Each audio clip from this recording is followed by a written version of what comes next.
तिस लगै हर नाहु ना जिन्ना पास।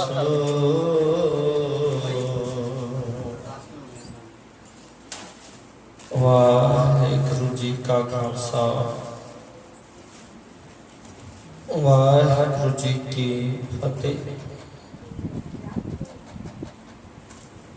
परम सन्मान ते सत्कारयोग सतगुर के साजन वाजे होए समुचे साध संगत जीओ सारे ही वड भागी हो। धन धन धन धन धन श्री गुरु गुरु ग्रंथ साहिब सच्चे पिता सतगुरु महाराज जी की पावन पवित्र हजूरी दे अंदर सत संगत करन दा ਇਹ ਸੁਭਾਗ ਸਮਾਂ ਪ੍ਰਾਪਤ ਹੋਇਆ ਹੈ। ਪਾਵਨ ਪਵਿੱਤਰ ਸੰਗਰਾਂਦ ਦੇ ਦਿਹਾੜੇ ਨੂੰ ਮੁੱਖ ਰੱਖਦਿਆਂ ਜੋ ਇਲਾਕਾ ਨਿਵਾਸੀ ਨਗਰ ਨਿਵਾਸੀ ਸੰਗਤ ਦੇ ਸਹਿਯੋਗ ਨਾਲ ਧੰਨ ਧੰਨ ਧੰਨ श्री गुरु गुरु ग्रंथ साहिब सतगुरु महाराज जी की पावन पवित्र छतर छाया हेठ श्रीवान संत बाबा गुरपाल सिंह जी बाबा जी वालों बहुत भावना श्रद्धा दे नाल मनाया जाता है। सो अमृत वेले तो ला करके पावन पवित्र गुरबाणी आसा दी वार दा हर जस कीर्तन हजूरी रागी जथे साहिबाना दे पासों रस पिनी आवाज दे विच हर जस कीर्तन श्रवण करके संगतां ने लाहे प्राप्त कीते हैं। सो ऐस में जो चल रहे पावन मर्यादा दे अनुसार हर महीने दा जो फल उपदेश श्री गुरु गुरु अर्जन देव सतगुरु महाराज जी ने अपनी रचना तो चालन किया आपां विचारते हैं। सो जेठ का महीना संपूर्ण होया है, हाड़ का महीना प्रारंभ होया है। सो पावन पवित्र ऐस महीने का जो फल उपदेश है सो मन वृत्ति एकाग्र करते हुए श्रवण करिए जी। आषाढ़ तपंदा तिस लगै हर नाहो ना जिन्ना पास। यह पावन पवित्र महावाक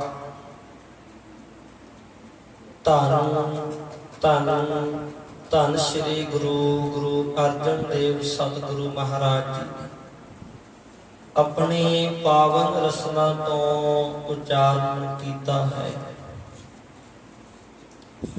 ते सतगुरु महाराज जी दे पावन पवित्र महावाक है महापुरखा का बोलना होवे कितै परथाई। जदों भी कोई महापुरख संसार दे प्राणियां नूं समझाउंदे हैं तां किसी तरह का प्रमाण दे करके किसी दे प्रथाए उपदेश देकर आप जी समझाउंदे ने। इसे तरह गुरु साहब जदों उपदेश दिंदे आ ते देखदे आ कि जिहड़ा माहौल है वो इस समय गर्मी का है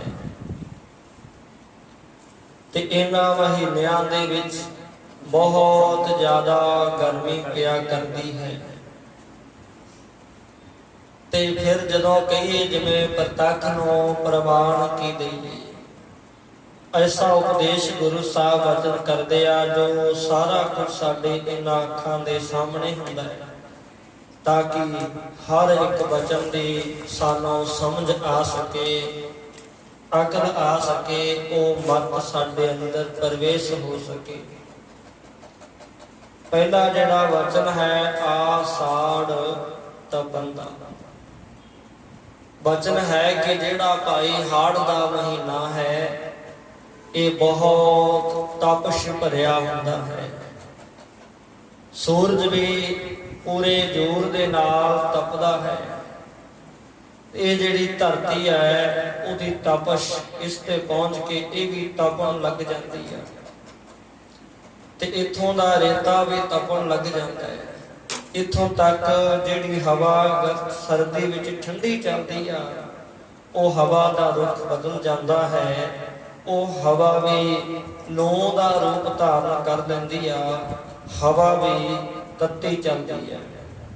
ਇਸ ਕਰਕੇ ਆਪ ਜੀ ਦਾ ਵਚਨ ਹੋ ਗਿਆ ਆਸਾੜ ਤਪਨ ਦਾ। ਦੇਖੋ ਭਾਈ, ਹੜ੍ਹ ਦਾ ਮਹੀਨਾ ਤਪਸ਼ ਭਰਿਆ ਹੈ। ਇਹਦੇ ਰਾਹੀਂ ਸਮਝਾਉਣਾ ਕੀ ਚਾਹੁੰਦੇ ਆ, ਤਿਸ ਲੱਗੇ। ਇਹ ਜਿਹੜੀ ਤਪਸ਼ ਹੈ ਕਹਿੰਦੇ ਲੱਗਦੀ ਵੀ ਹੈ ਗਰਮੀ ਦੇ ਮਹੀਨੇ ਵਿੱਚ। ਦੁਪਹਿਰ ਦੇ ਸਮੇਂ ਬਾਹਰ ਨਿਕਲਣਾ ਕਠਿਨ ਹੋ ਜਾਂਦਾ ਹੈ ਤੇ ਖੇਤਾਂ ਦੇ ਵਿੱਚ ਵੀ ਜੋ ਕੰਮਕਾਰ ਕਰਦੇ ਨੇ ਉਹ ਵੀ ਦੁਪਹਿਰ ਦੇ ਸਮੇਂ ਇੱਕ ਦਰਖਤ ਦੀ ਛਾਵੇਂ ਬੈਠਣਾ ਚੰਗਾ ਸਮਝਦੇ ਆ, ਕਿਉਂਕਿ ਬਹੁਤ ਜ਼ਿਆਦਾ ਗਰਮੀ ਹੋ ਜਾਂਦੀ ਆ, ਤਪਸ਼ ਹੋ ਜਾਂਦੀ ਆ। ਤਾਂ ਆਪ ਜੀ ਕਹਿੰਦੇ ਆ ਤਿਸ ਲੱਗੇ, ਪਰ ਇਹ ਭਾਈ ਜ਼ਿਆਦਾ ਤਪਸ਼ ਉਸ ਨੂੰ ਲੱਗਦੀ ਆ। ਕਿਹਨੂੰ ਕਹਿੰਦੇ? ਹਰ ਨਾਹੋ ਨਾ ਜਿਨ੍ਹਾਂ ਪਾਸ। ਤੇ ਜਿਨ੍ਹਾਂ ਪ੍ਰਾਣੀਆਂ ਦੇ ਕੋਲ ਕਹਿੰਦੇ ਹਰੀ ਨਾਹੋ, ਅਕਾਲ ਪੁਰਖ ਪਤੀ ਪਰਮਾਤਮਾ ਨਹੀਂ ਹੈ। ਗੁਰੂ ਸਾਹਿਬ ਨੇ ਗਰਮੀ ਦੇ ਮਹੀਨੇ ਦੁਆਰਾ ਵੀ ਉਪਦੇਸ਼ ਦਿੱਤਾ ਕਿ ਭਾਈ ਜਿਨ੍ਹਾਂ ਦੇ ਕੋਲ ਹਰੀ ਅਕਾਲ ਪੁਰਖ ਪਰਮਾਤਮਾ ਵਾਹਿਗੁਰੂ ਨਹੀਂ ਹੈ, ਉਹ ਇਸ ਮਹੀਨੇ ਵਿੱਚ ਬਹੁਤ ਜ਼ਿਆਦਾ ਤਪਸ ਵਿੱਚ ਤਪਦੇ ਨੇ। ਕਿਉਂ ਤਪਦੇ ਹਨ? ਕਿਉਂਕਿ ਸਾਧ ਸੰਗਤ ਇੱਕ ਤਾਂ ਬਾਹਰੀ ਤਲ ਤੇ ਬਹੁਤ ਜ਼ਿਆਦਾ ਗਰਮੀ ਪੈ ਜਾਂਦੀ ਹੈ ਤੇ ਦੂਸਰੇ ਪਾਸੇ ਆਪਾਂ ਦੇਖਦੇ ਹਾਂ ਕਿ ਜਦੋਂ ਪਰਮਾਤਮਾ ਸਾਡੇ ਕੋਲ ਨਹੀਂ ਹੈ, ਨੇਕ ਕੰਮ ਸਾਡੇ ਕੋਲ ਨਹੀਂ ਹੈ ਤੇ ਸਾਡਾ ਮਨ ਤਪ ਰਿਹਾ ਹੈ ਵਿਸ਼ਿਆਂ ਦੇ ਵਿੱਚ, ਤਪ ਰਿਹਾ ਹੈ ਈਰਖਾ ਦੇ ਵਿੱਚ।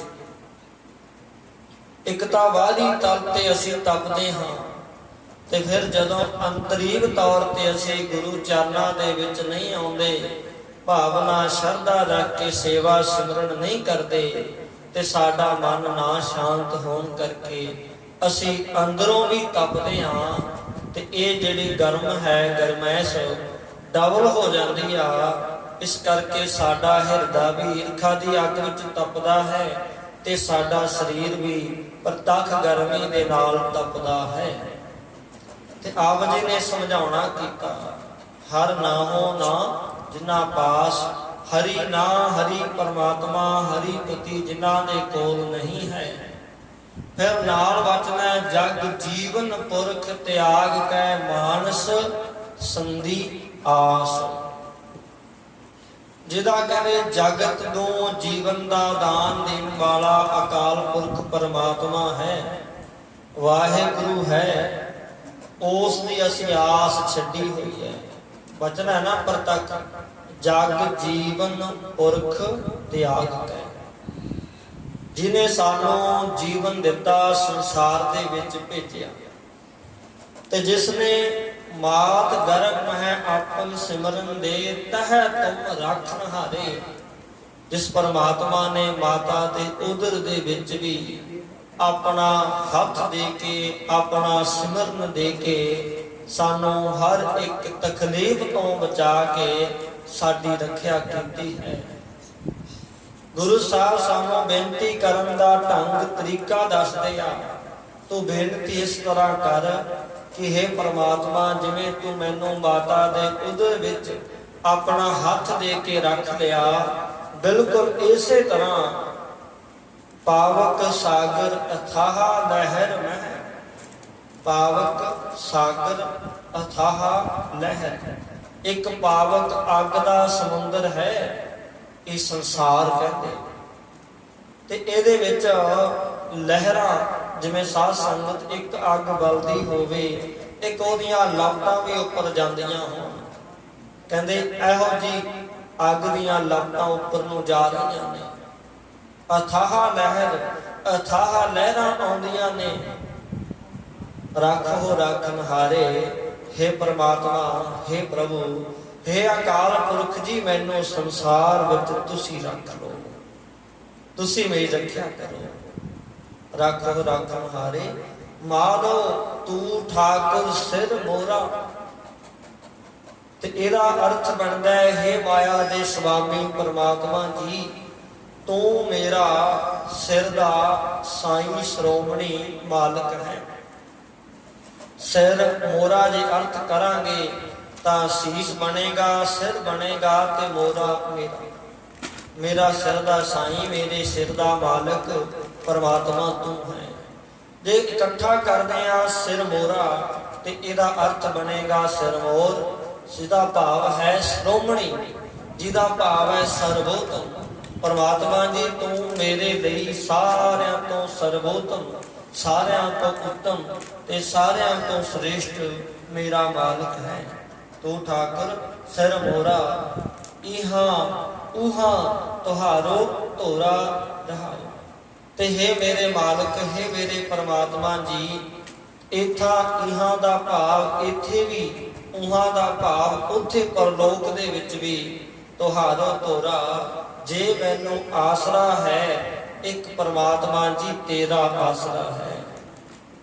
ਕਿਉਂਕਿ ਦੁਨਿਆਵੀ ਦਿੱਤੀ ਹੋਈ ਦਾਤ ਕੋਈ ਲੈ ਸਕਦਾ। ਅੱਜ ਕਿਸੇ ਨੇ ਸਾਨੂੰ ਕੋਈ ਚੀਜ਼ ਦਿੱਤੀ ਆ, ਹੋ ਸਕਦਾ ਉਹ ਬੰਦਾ ਕਹਿ ਦੇਵੇ ਮੈਂ ਤੈਨੂੰ ਆ ਦਿੱਤਾ ਸੀ, ਮੇਰੀ ਚੀਜ਼ ਮੈਨੂੰ ਵਾਪਸ ਦੇ ਦੇ।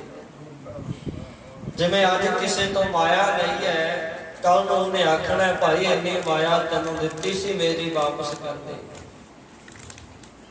ਪਰ ਸਾਧ ਸੰਗਤ ਜੀ, ਅਕਾਲ ਪੁਰਖ ਪਰਮਾਤਮਾ ਵਾਹਿਗੁਰੂ ਜਿਸ ਨੂੰ ਵੀ ਦਾਤ ਦੇ ਦਿੰਦਾ ਹੈ, ਉਹਨੂੰ ਕੋਈ ਦੁਨਿਆਵੀ ਮਨੁੱਖ ਨਹੀਂ ਲੈ ਸਕਦਾ। ਉਹ ਵੱਖਰੀ ਗੱਲ ਹੈ ਜਦੋਂ ਉਸ ਦਾ ਹੁਕਮ ਹੋਵੇ, ਉਹ ਜੋ ਚਾਹੇ ਲੈ ਸਕਦਾ ਹੈ, ਕਿਉਂਕਿ ਉਹ ਮਾਲਕ ਹੈ। ਪਰ ਸਾਧ ਸੰਗਤ ਜੀ, ਉਸ ਦਿੱਤੀ ਹੋਈ ਦਾਤ ਨੂੰ ਕੋਈ ਹੋਰ ਖੋ ਨਹੀਂ ਸਕਦਾ।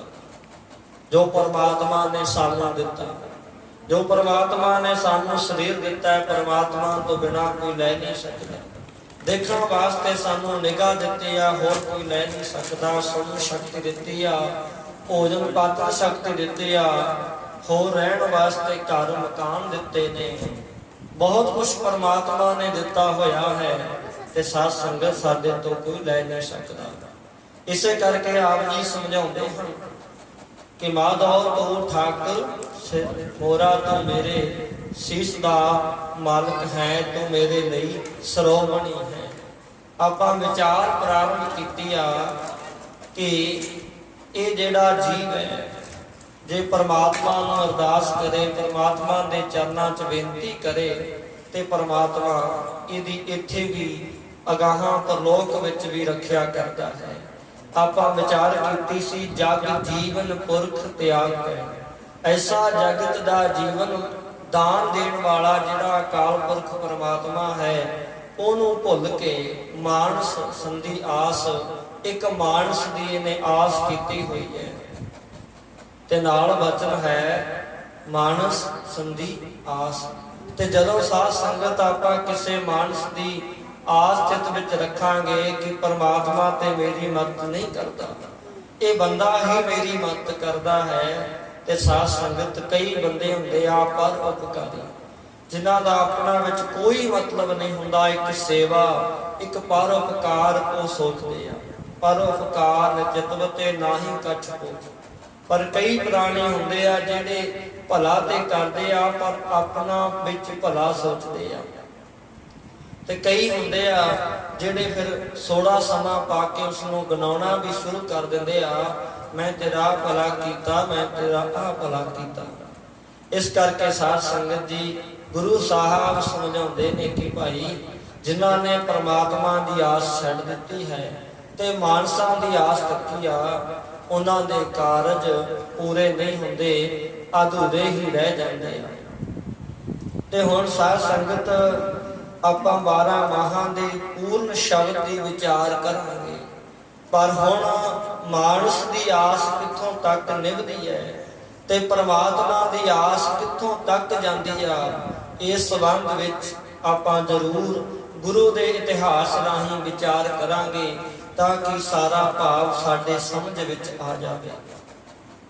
ਤੇ ਜੇ ਇੱਥੋਂ ਦਾ ਪ੍ਰਮਾਣ ਲੈਣਾ ਹੋਵੇ, ਸਾਖੀ ਵਿਚਾਰ ਕਰਨੀ ਹੋਵੇ ਤਾਂ ਸਾਧ ਸੰਗਤ ਜੀ ਧੰਨ ਧੰਨ ਧੰਨ ਸ੍ਰੀ ਗੁਰੂ ਅਰਜਨ ਦੇਵ ਮਹਾਰਾਜ, ਉਹਨਾਂ ਦੇ ਜੀਵਨ ਦੇ ਵਿੱਚੋਂ ਆਪਾਂ ਵਿਚਾਰ ਕਰਾਂਗੇ, ਜਿਸ ਦੇ ਵਿੱਚ ਬਾਰ-ਬਾਰ ਸ੍ਰੀ ਗੁਰੂ ਅਰਜਨ ਦੇਵ ਮਹਾਰਾਜ ਸਾਰੇ ਜਗਿਆਸੂਆਂ ਨੂੰ, ਸਾਰੇ ਗੁਰਸਿੱਖਾਂ ਨੂੰ ਪਰਮਾਤਮਾ ਦੇ ਚਰਨਾਂ ਨਾਲ ਜੋੜਦੇ ਆ ਤੇ ਬਚਨ ਕਰਦੇ ਆ ਕਿ ਤੁਸੀਂ ਭਾਈ ਪਰਮਾਤਮਾ ਅੱਗੇ ਅਰਦਾਸ ਕਰੋ। ਜੀ ਕੀ ਵਿਰਥਾ ਹੋਏ ਸੋ ਗੁਰ ਪਹਿ ਅਰਦਾਸ ਕਰ, ਤੂੰ ਠਾਕੁਰ ਤੁਮ ਪਹਿ ਅਰਦਾਸ, ਜਿਉ ਪਿੰਡ ਸਭ ਤੇਰੀ ਰਾਸ। ਸਮਝਾਉਂਦੇ ਆ ਕਿ ਕੋਈ ਵਿਰਥਾ ਹੈ, ਕੋਈ ਪੀੜਾ ਹੈ ਤੇ ਸਤਿਗੁਰਾਂ ਕੋਲ ਅਰਦਾਸ ਕਰਾਂਗੇ, ਸਤਿਗੁਰੂ ਜੀ ਸਾਡੇ ਕਾਰਜ ਪੂਰੇ ਕਰਨਗੇ। ਪਰ ਦੂਜੇ ਪਾਸੇ ਹੈ ਸਾਧ ਸੰਗਤ ਜੀ ਬਾਬਾ ਪ੍ਰਿਥੀ ਚੰਦ ਜੀ, ਚਾਹੇ ਉਸ ਨੂੰ ਪ੍ਰਥਿਆਵੀ ਸ਼ਬਦ ਵਰਤਿਆ ਜਾਂਦਾ ਹੈ, ਪਰ ਫਿਰ ਵੀ ਗੁਰੂ ਰਾਮਦਾਸ ਸਤਿਗੁਰੂ ਮਹਾਰਾਜ ਜੀ ਦੇ ਵੱਡੇ ਸੁਪੁੱਤਰ ਹਨ ਤੇ ਆਪਾਂ ਉਹਨਾਂ ਦਾ ਨਾਮ ਪ੍ਰਿਥੀ ਚੰਦ ਵਰਤਦੇ ਹਾਂ। ਤਾਂ ਸਾਧ ਸੰਗਤ ਜੀ ਇੱਕ ਪਾਸੇ ਪਰਮਾਤਮਾ ਦਾ ਭਰੋਸਾ ਗੁਰੂ ਅਰਜਨ ਦੇਵ ਮਹਾਰਾਜ ਦੱਸ ਰਹੇ ਆ, ਪਰਮਾਤਮਾ ਕੀ ਕਰ ਸਕਦਾ ਹੈ, ਤੇ ਦੂਜੇ ਪਾਸੇ ਪ੍ਰਿਥੀ ਚੰਦ ਇੱਕ ਦੁਨਿਆਵੀ ਬਾਦਸ਼ਾਹ ਦਾ, ਦੁਨਿਆਵੀ ਅਹਿਲਕਾਰਾਂ ਦਾ ਸਹਾਰਾ ਤੱਕ ਰਹੇ ਆ ਕਿ ਇਹ ਮੇਰੀ ਸਹਾਇਤਾ ਕਰਕੇ ਮੈਨੂੰ ਬਹੁਤ ਕੁਛ ਦੇ ਦੇਣਗੇ। ਤਾਂ ਆਪਸੀ ਇਹਦੇ ਵਿੱਚ ਇਹ ਜੀਵਨ ਦੇ ਵਿੱਚ ਕਾਫੀ ਸਮੇਂ ਤੱਕ ਚੱਲਿਆ। ਇੱਕ ਨੇ ਪਰਮਾਤਮਾ ਦੀ ਆਸ ਛੱਡ ਕੇ ਕੇਵਲ ਦੁਨਿਆਵੀ ਬਾਦਸ਼ਾਹ ਦੀ ਆਸ ਤੱਕੀ ਹੋਈ ਹੈ ਤੇ ਪ੍ਰਿਥੀ ਚੰਦ ਨੇ ਹਰ ਇੱਕ ਯਤਨ ਕੀਤਾ ਕਿਸੇ ਤਰ੍ਹਾਂ ਮੇਰਾ ਬਾਦਸ਼ਾਹ ਨਾਲ ਮਿਲਾਪ ਹੋ ਜਾਵੇ ਤੇ ਮੈਂ ਇਸ ਗੁਰਤਾ ਗੱਦੀ ਦੇ ਤਖਤ ਉੱਪਰ ਬੈਠ ਜਾਵਾਂ, ਮੈਨੂੰ ਬਿਠਾ ਦੇਵੇ।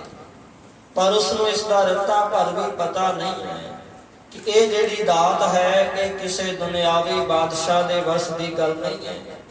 ਜੇ ਦੁਨਿਆਵੀ ਬਾਦਸ਼ਾਹ ਦੀ ਗੱਲ ਹੋਵੇ ਤੇ ਬਾਬਰ ਨੂੰ ਸ੍ਰੀ ਗੁਰੂ ਨਾਨਕ ਦੇਵ ਮਹਾਰਾਜ ਦੇ ਚਰਨਾਂ 'ਚ ਸਿਰ ਝੁਕਾਉਣ ਦੀ ਕੀ ਜ਼ਰੂਰਤ, ਉਹ ਸਿਰ ਝੁਕਾ ਕੇ ਸਲਾਮ ਕਰਦਾ ਰਿਹਾ। ਹਮਾਊਂ ਵਰਗੇ ਬਾਦਸ਼ਾਹ ਗੁਰੂ ਅੰਗਦ ਦੇਵ ਮਹਾਰਾਜ ਦੇ ਚਰਨਾਂ 'ਚ ਸੀਸ ਝੁਕਾਉਂਦੇ ਰਹੇ, ਨਮਸਕਾਰ ਕਰਦੇ ਰਹੇ, ਉਹਨਾਂ ਨੂੰ ਕੀ ਲੋੜ ਸੀ। ਤੇ ਤੀਜੀ ਪੀੜ੍ਹੀ ਉਹਨਾਂ ਦੀ ਹੋਈ ਹੈ ਅਕਬਰ ਬਾਦਸ਼ਾਹ। ਇਧਰ ਗੁਰੂ ਅਮਰਦਾਸ ਮਹਾਰਾਜ ਹੋਈ ਤੇ ਗੁਰੂ ਅਮਰਦਾਸ ਮਹਾਰਾਜ ਦੇ ਚਰਨਾਂ ਦੇ ਵਿੱਚ ਅਕਬਰ ਬਾਦਸ਼ਾਹ ਨੰਗੇ ਪੈਰੀ ਚੱਲ ਕੇ ਆਉਂਦਾ ਰਿਹਾ ਹੈ ਤੇ ਲੰਗਰ ਚੋਂ ਪ੍ਰਸ਼ਾਦਾ ਛਕਣ ਦਾ ਇਤਿਹਾਸ ਉਹਦਾ ਪ੍ਰਤੱਖ ਹੈ। ਜੇ ਬਾਦਸ਼ਾਹਾਂ ਦੀ ਗੱਲ ਹੁੰਦੀ, ਬਾਦਸ਼ਾਹ ਇੱਥੇ ਆ ਕੇ ਆਪਣਾ ਸਿਰ ਝੁਕਾਉਂਦੇ ਆ, ਆਪਣੇ ਆਪ ਨੂੰ ਗੁਰੂ ਚਰਨਾਂ 'ਚ ਆ ਕੇ ਸਫਲ ਕਰਨਾ ਚਾਹੁੰਦੇ ਆ। ਪਰ ਜਦੋਂ ਪ੍ਰਿਥੀ ਚੰਦ ਵਰਗਿਆਂ ਨੇ ਉਹਨਾਂ ਬਾਦਸ਼ਾਹਾਂ ਦੀ ਆਸ ਤੱਕੀ ਆ ਤਾਂ ਉਹ ਇਹਦੇ ਵਿੱਚ ਕੀ ਸਹਾਇਤਾ ਕਰ ਸਕਦੇ ਆ।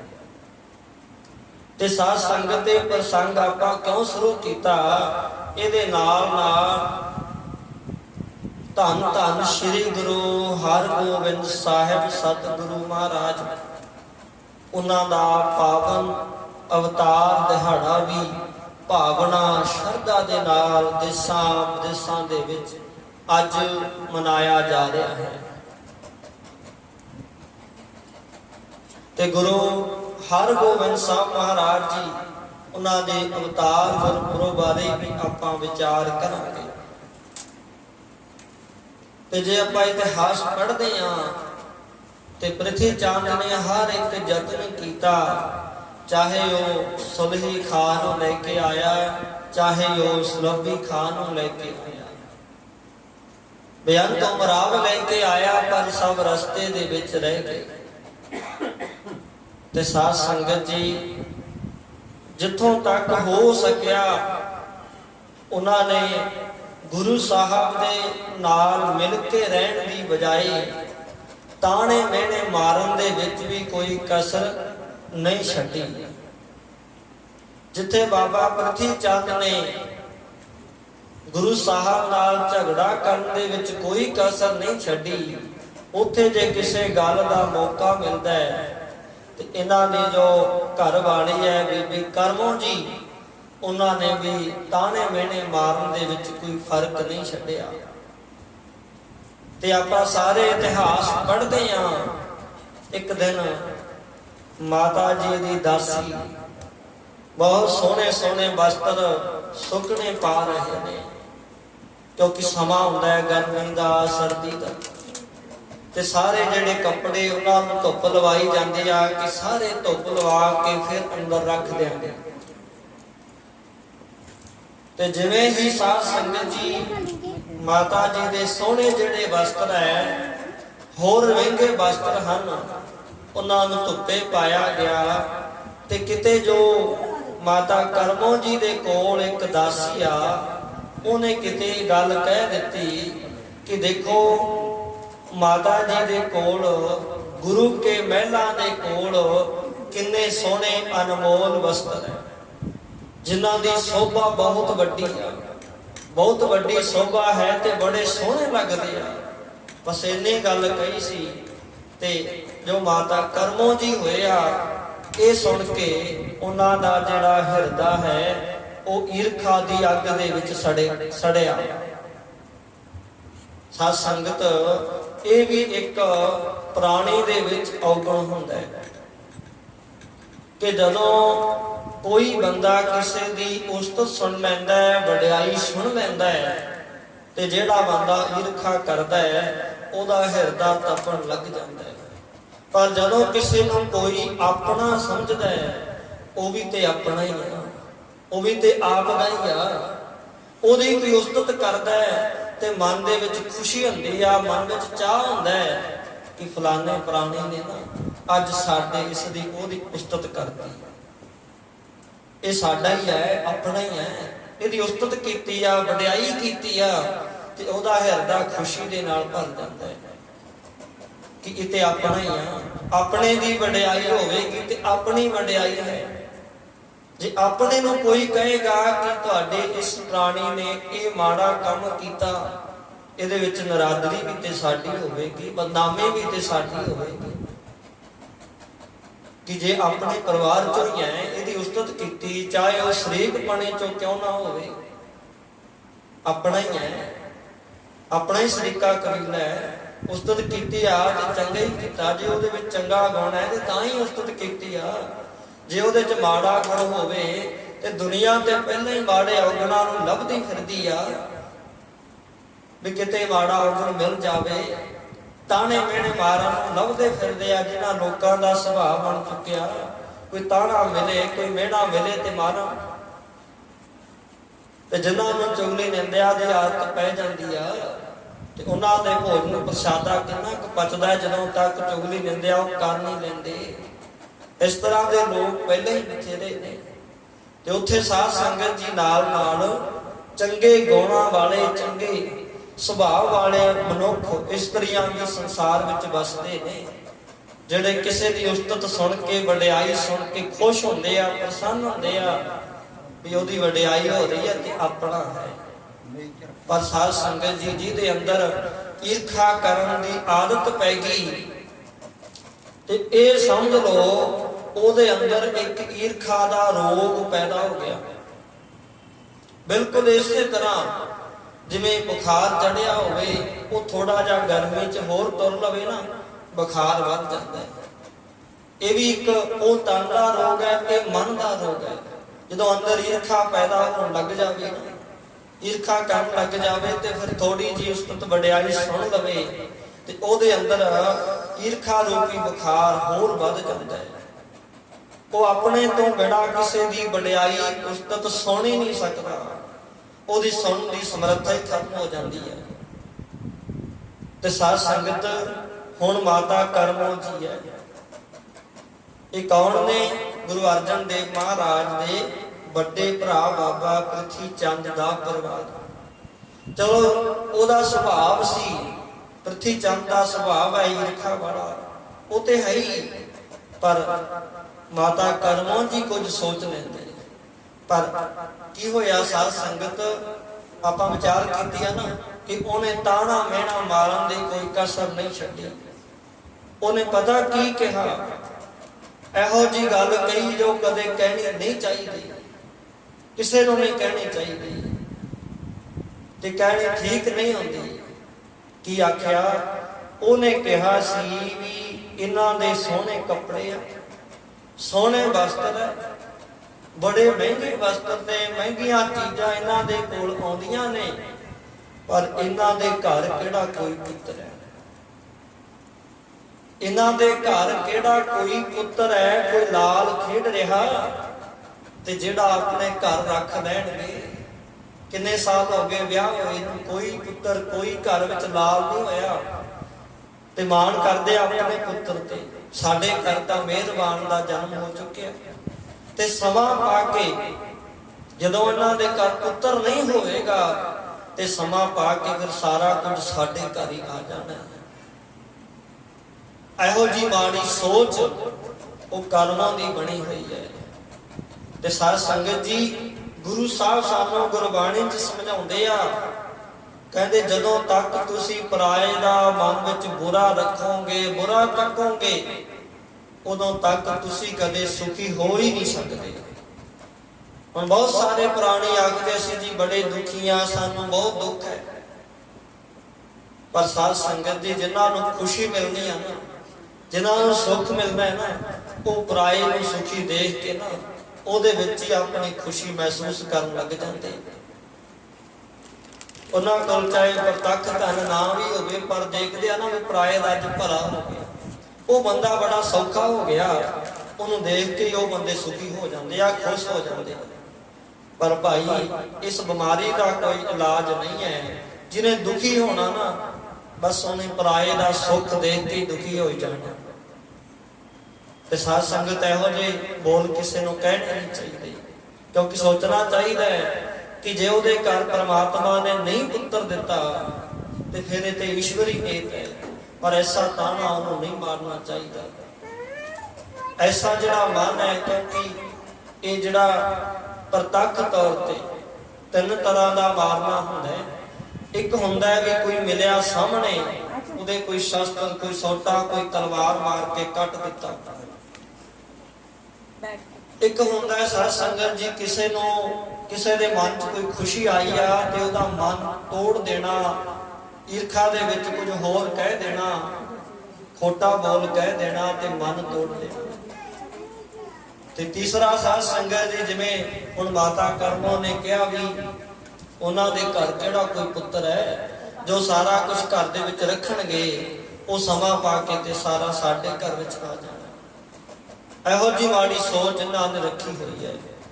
ते पर गुरु साहब जी समझाउंदे आ, कहंदे जे भाई सुखी होना चाहुंदा है, पर का बुरा ना राखो चीत, पराए दा अपने मन विच बुरा ना तकी। तुमको दुख नहीं भाई मीत, ऐ मेरे भरा, ऐ मेरे मित्र, तैनू कोई दुख ही नहीं दे सकदा जे तुम पराए दा बुरा ना चितवे। क्योंकि साध संगत चंगियाई इहो जी हुंदी आ,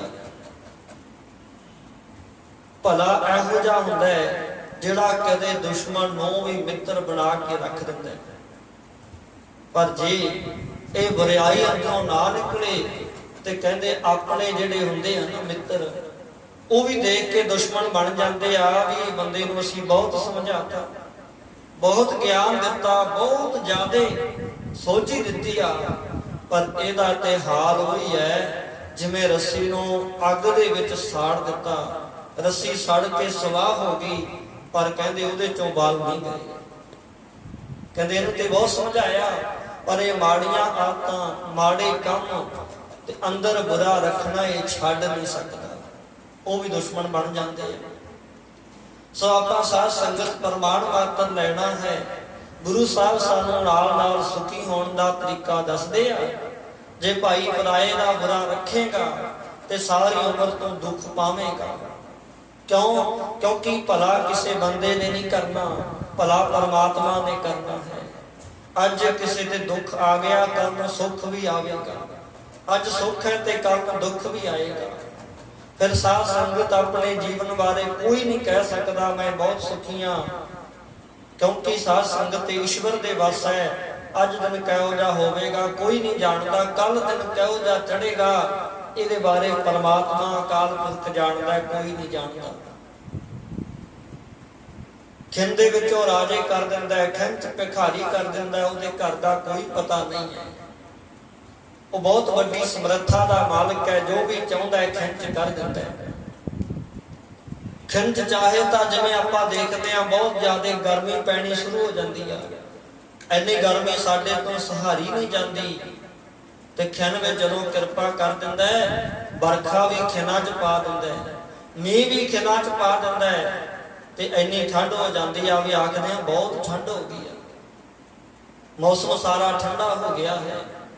ईश्वरी नेत है, परमात्मा की अपनी पावर है, जो भी चाहे वो कर सकता है। पर आपां जिथे विचार कर रहे हैं वो माता कर्मों का सुभाव बदलने वाला नहीं है। उन्हें ताना मार दिता क्योंकि अपने जिहड़े कर्मां की वस्तु है उस ते उन्होंने निश्चा नहीं रहा, उन्होंने भरोसा नहीं है कि परमात्मा ने मैनू बहुत कुछ दिता, जे पुत्र दे दिता परमात्मा ने तो शुक्र करे, परमात्मा जी तू मैनू पुत्र दे दिता, परमात्मा जी घर में तू बहुत कुछ दे दिता।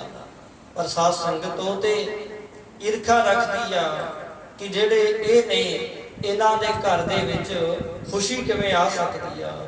उन्हें ताना मारिया कि जेकर इन्हां दे घर इन्ना कुछ है तो की होया, पर समा पा के ये सारा कुछ साडे घर आवेगा, क्योंकि इन्हां दे घर पुत्र नहीं है। इन्हां दे घर पुत्र ना होने करके इते साडा पुत्र ही इस तखत दा मालिक बनेगा। ते कहते ने साध संगत दासी ने सुनिया, हो सकता है कर्मों का दिल इन्ना करड़ा है, उहदे अंदर इन्नी ईर्खा है, वो नहीं समझ सकती इस गल नूं। पर कहते भाई दासी जिहड़ी है ना, दासी अंदर तो किसी प्रति ईर्खा नहीं, दासी का हिरदा ते साफ है ना, उन्होंने ते आके कहना पैंदा, उहदे हां दे विच हां कहनी पैंदी है। पर कहते भी जिवें ये दासी है ना, उस तरह गुरु घर दे विच जो अपने आप को दासियां समझ के भावना दे नाल माता जी माता गंगा जी कोल रह के सेवा करदियां ने।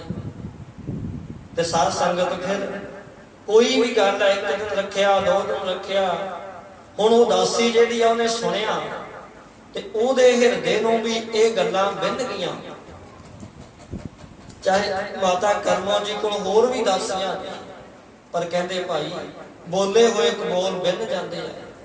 वो दासी ने जाके किते जदों माता गंगा जी की दासी के नाल मिलाप होया ना, गल्लां बातां करदियां फिर दस दिता कि ये तो ना माता कर्मों जी ये गल करदी सी भी ये जिन्ना कुछ है ना तो सारा साडा ही है, इन्हां दे घर किहड़ा पुत्र है, इत्ते साडे पुत्र नूं तख्त मिलना है ते साडा ही सारा कुछ है। उन्हें ताना मारिया ते साध संगत जदों सुनी ना गल, क्योंकि जेड़े अपने हुंदे आ, जिन्हां नूं अपने समझदे आ, अपने हुंदे आ ते अपने समझदे आ, उन्होंने बहुत दुख होता है।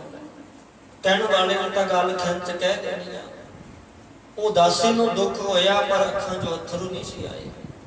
पर जदों गुरु अर्जन देव महाराज माता गंगा जी वो दासी ने गल सुनी ना, उहदी आँखां चों कहंदे अथरू आ गए, पानी आ गया। इहो जे खोटे बोल बोलदे आ ते वो माता कर्मों दी इहो जी माड़ी सोच कि गल गल ते वो ताना मारना नहीं हटदे।